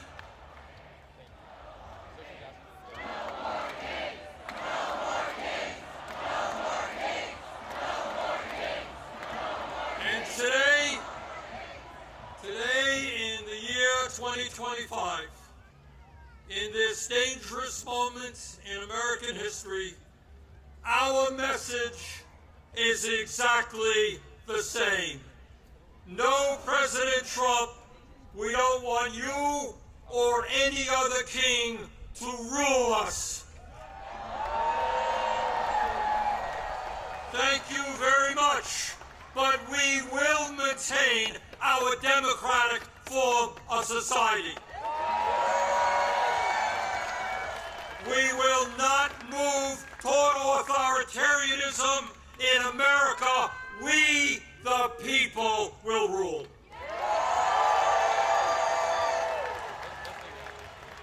When he was sworn in as the nation's first president, George Washington called this attempt at self-government, quote, an experiment entrusted to the hands of the American people, end quote. My fellow Americans, in an unprecedented way, that experiment is now in danger. It is in danger when we have a president who wants more and more power in his own hands and in the hands of his fellow oligarchs. It is in danger when we have a president who claims that peaceful protests in Portland, Oregon, or Chicago, Illinois, is an insurrection, and calls in the U.S. military, and then threatens to arrest the mayors and governors who resist them. It is in danger when we have masked agents working for ICE, breaking down doors, throwing people into vans without due process, and taking them to God knows where. It is in danger when we have a president who sues and intimidates the media, who wants no criticism of him and his policies, and who undermines the First Amendment of our Constitution, the very foundation of American democracy. Our country is in danger when we have a president who threatens to arrest or imprison political opponents who stand against him, including the Attorney General of New York State, a sitting U.S. Senator, and the Governor of California.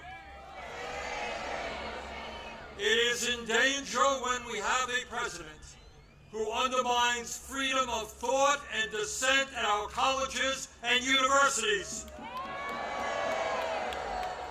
and who attacks law firms that oppose him in court.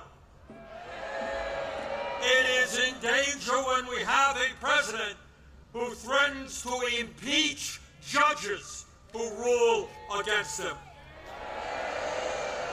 It is in danger when we have a president who ignores Congress, refuses to spend money that Congress appropriates, and takes away money from states who voted against him.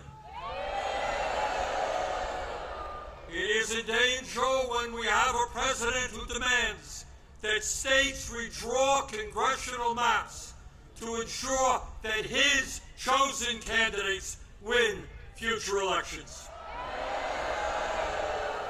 It is in danger when we have a president who illegally fires tens of thousands of federal employees right here in Washington, D.C.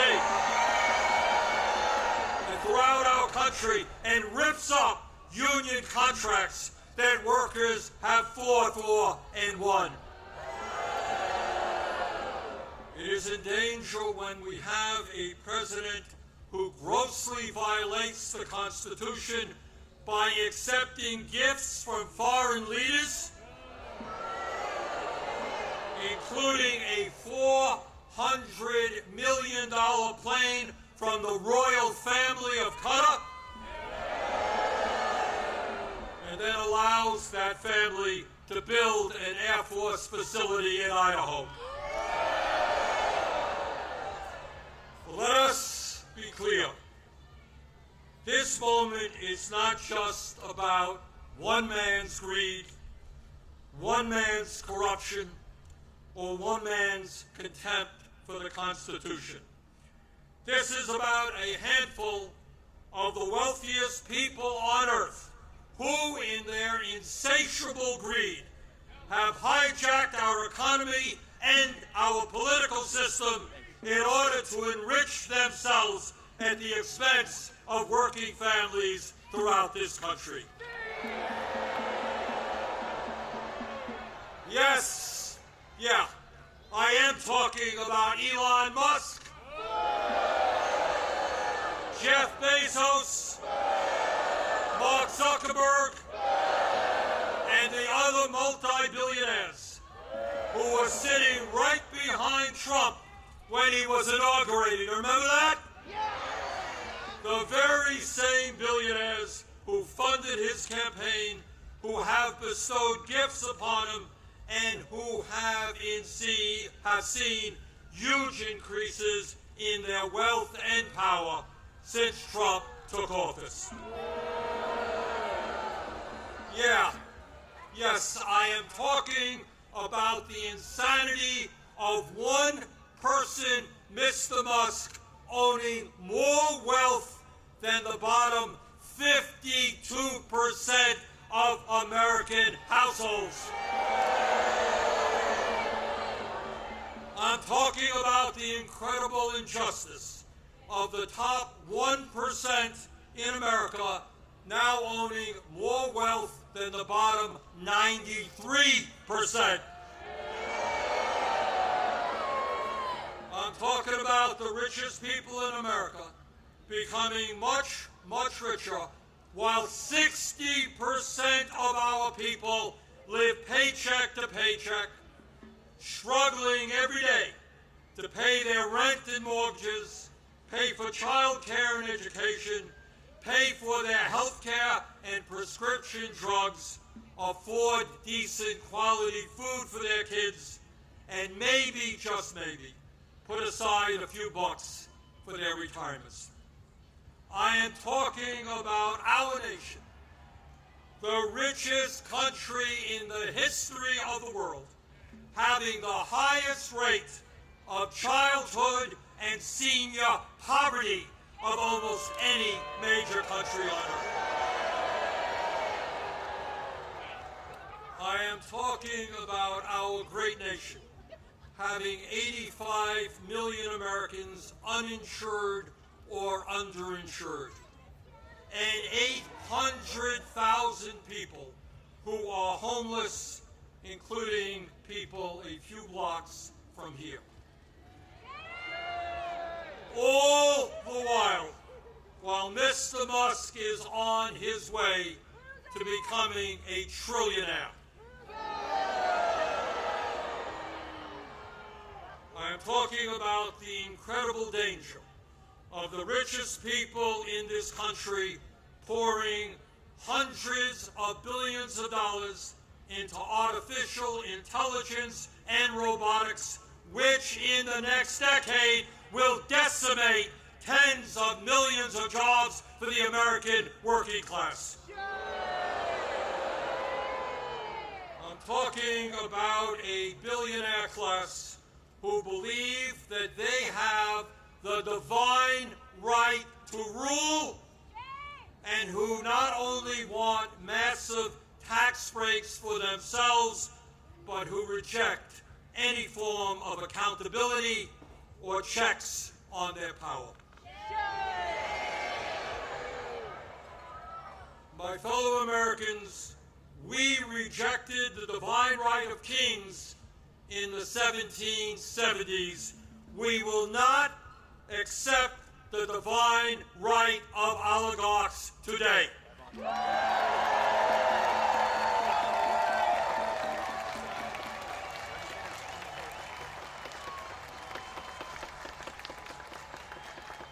And now let's take a look, brief look, at where we are today. Where we are today on the 18th day of a government shutdown, which is depriving millions of federal employees of the paychecks they desperately need and deserve.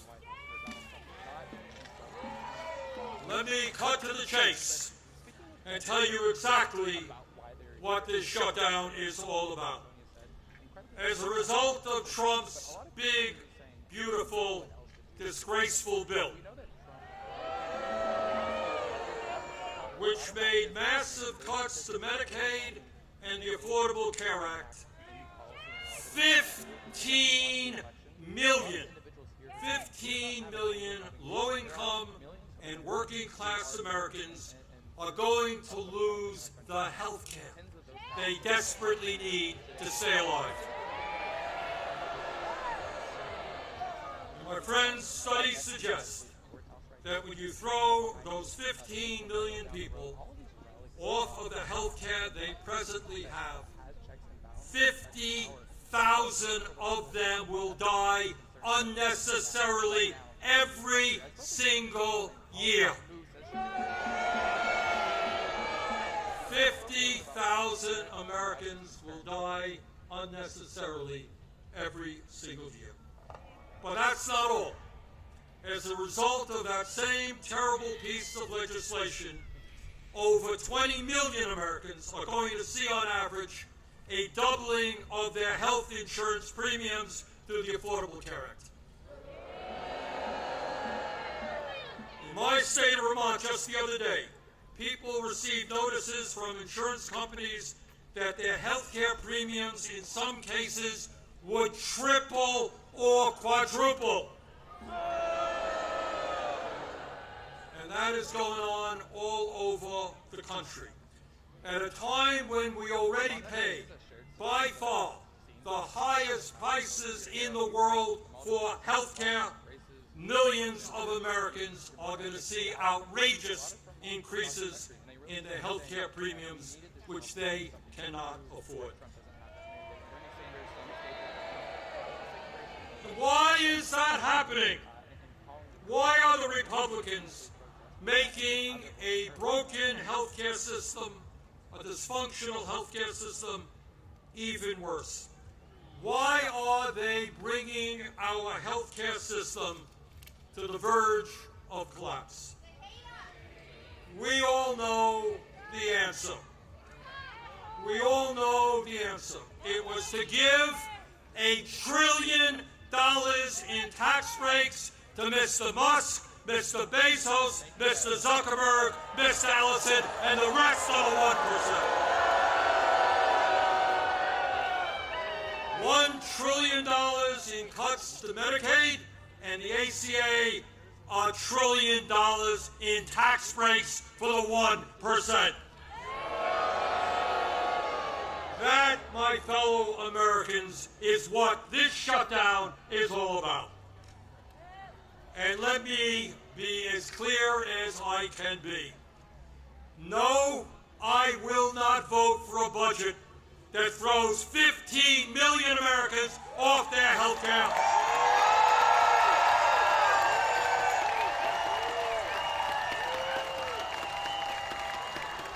No, I will not vote for a budget that doubles premiums for 20 million Americans.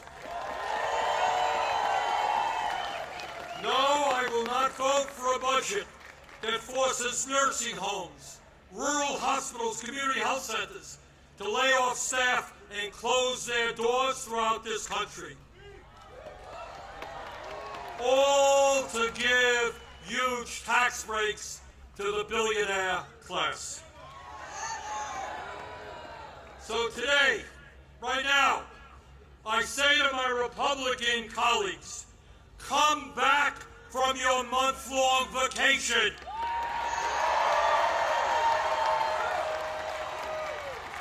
Start negotiating and do not allow the American healthcare system to be destroyed. End this shutdown.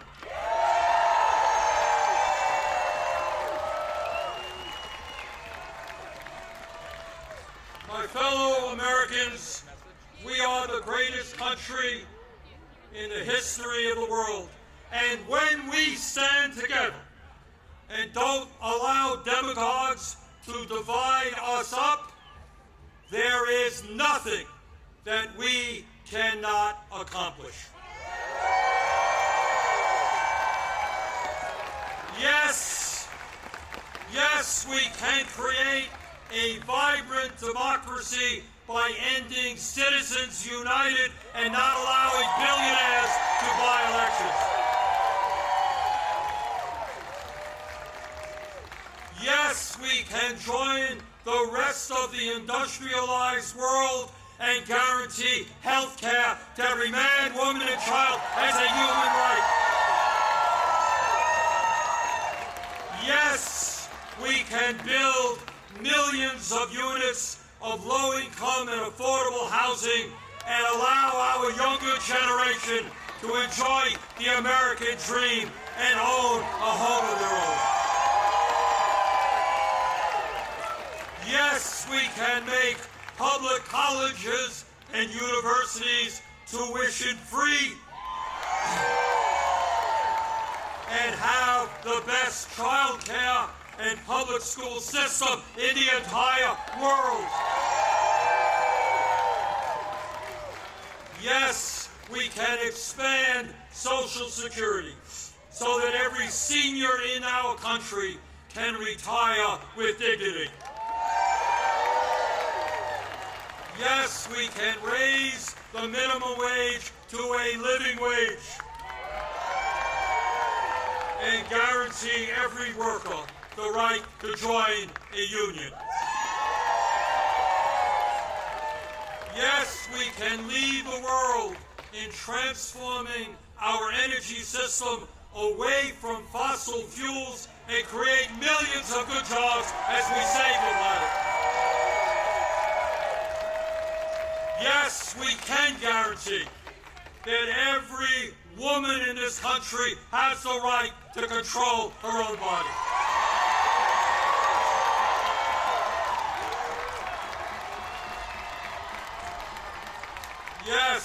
yes, we can have a foreign policy that guarantees that never again will American taxpayer dollars be used to starve children in Gaza or any place else.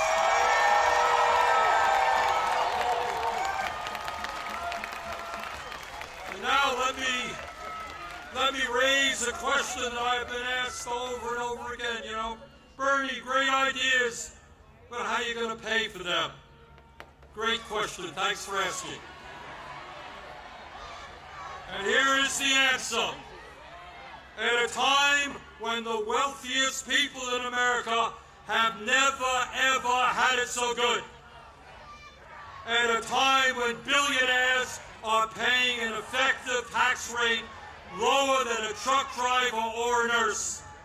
Yes, the top 1% and large profitable corporations will pay their fair share in taxes.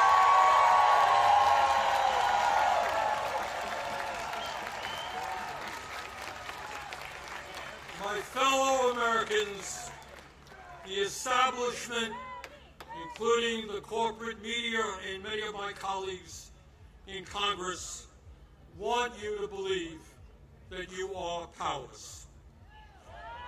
They want you to believe that you cannot change the status quo. But that is a lie. Throughout the history of our country, when Americans have stood up and fought for justice, they have prevailed.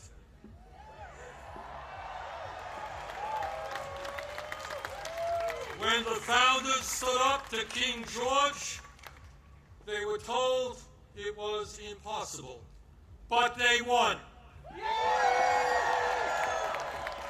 When abolitionists fought to end slavery, they were told it was impossible, but they won. When workers organized to form unions and stood up to their bosses, they were told it was impossible, but they won.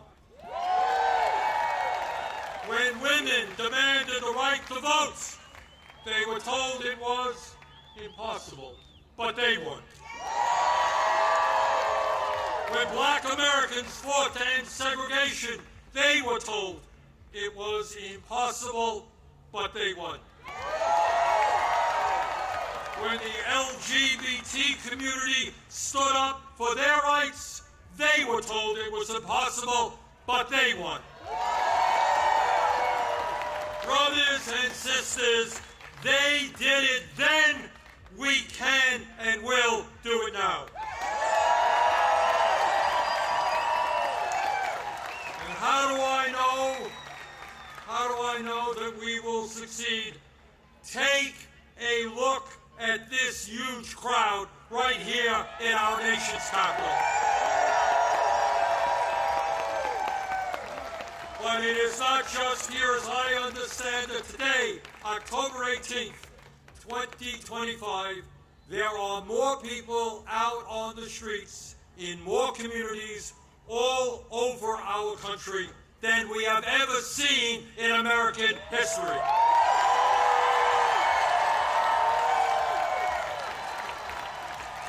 Brothers and sisters, this is not the end. This is just the beginning.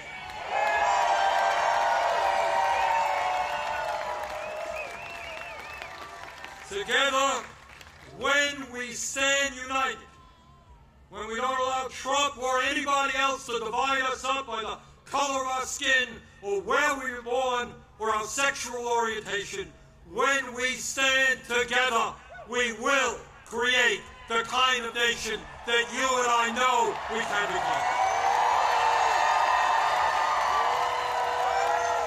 We can and will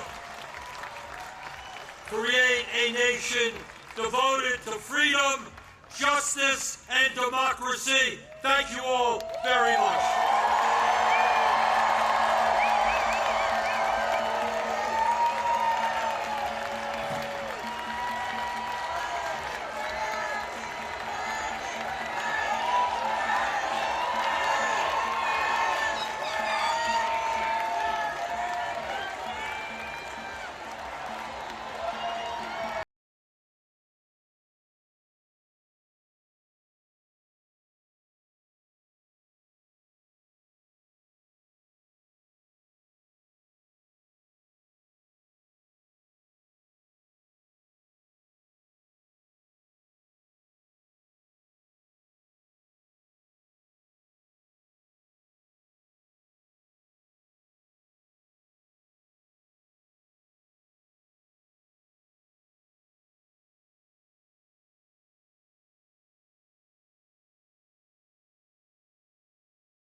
Johnson y el alcalde. No, Johnson es el alcalde.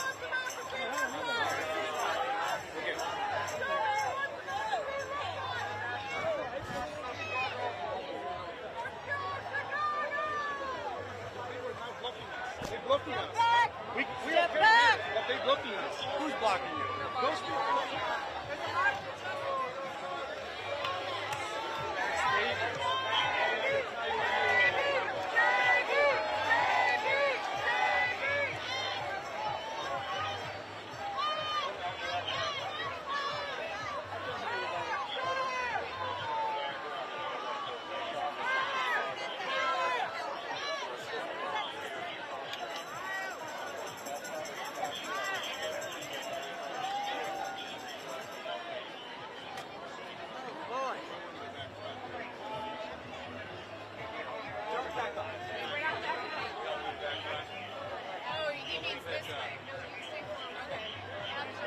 That way out. Then they have to come right behind you.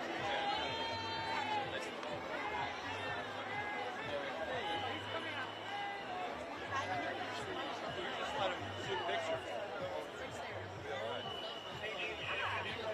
I could not keep. Oh, yes, I know.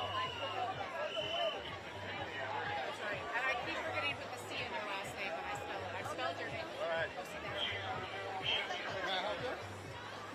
I'm good. How are you? I'm good, brother. Hey, JB! Woo! He's a bit shorter. We're about to start moving, so remember, let's get our shots and move. Back it up.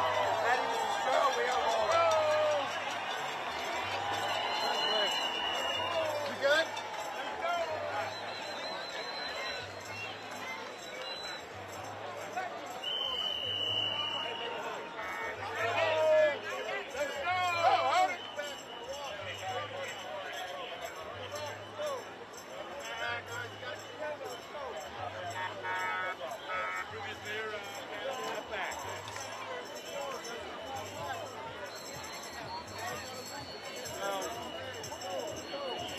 Make this happen.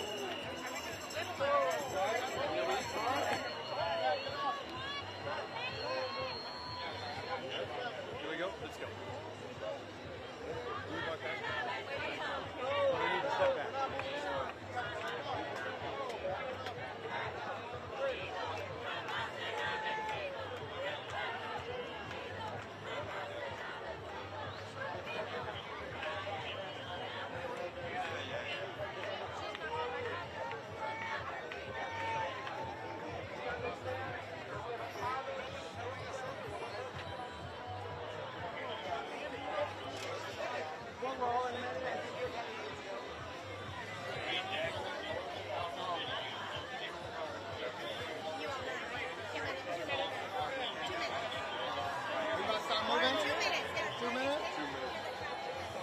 Hey, in 2 minutes we're gonna be moving. So time to get this done.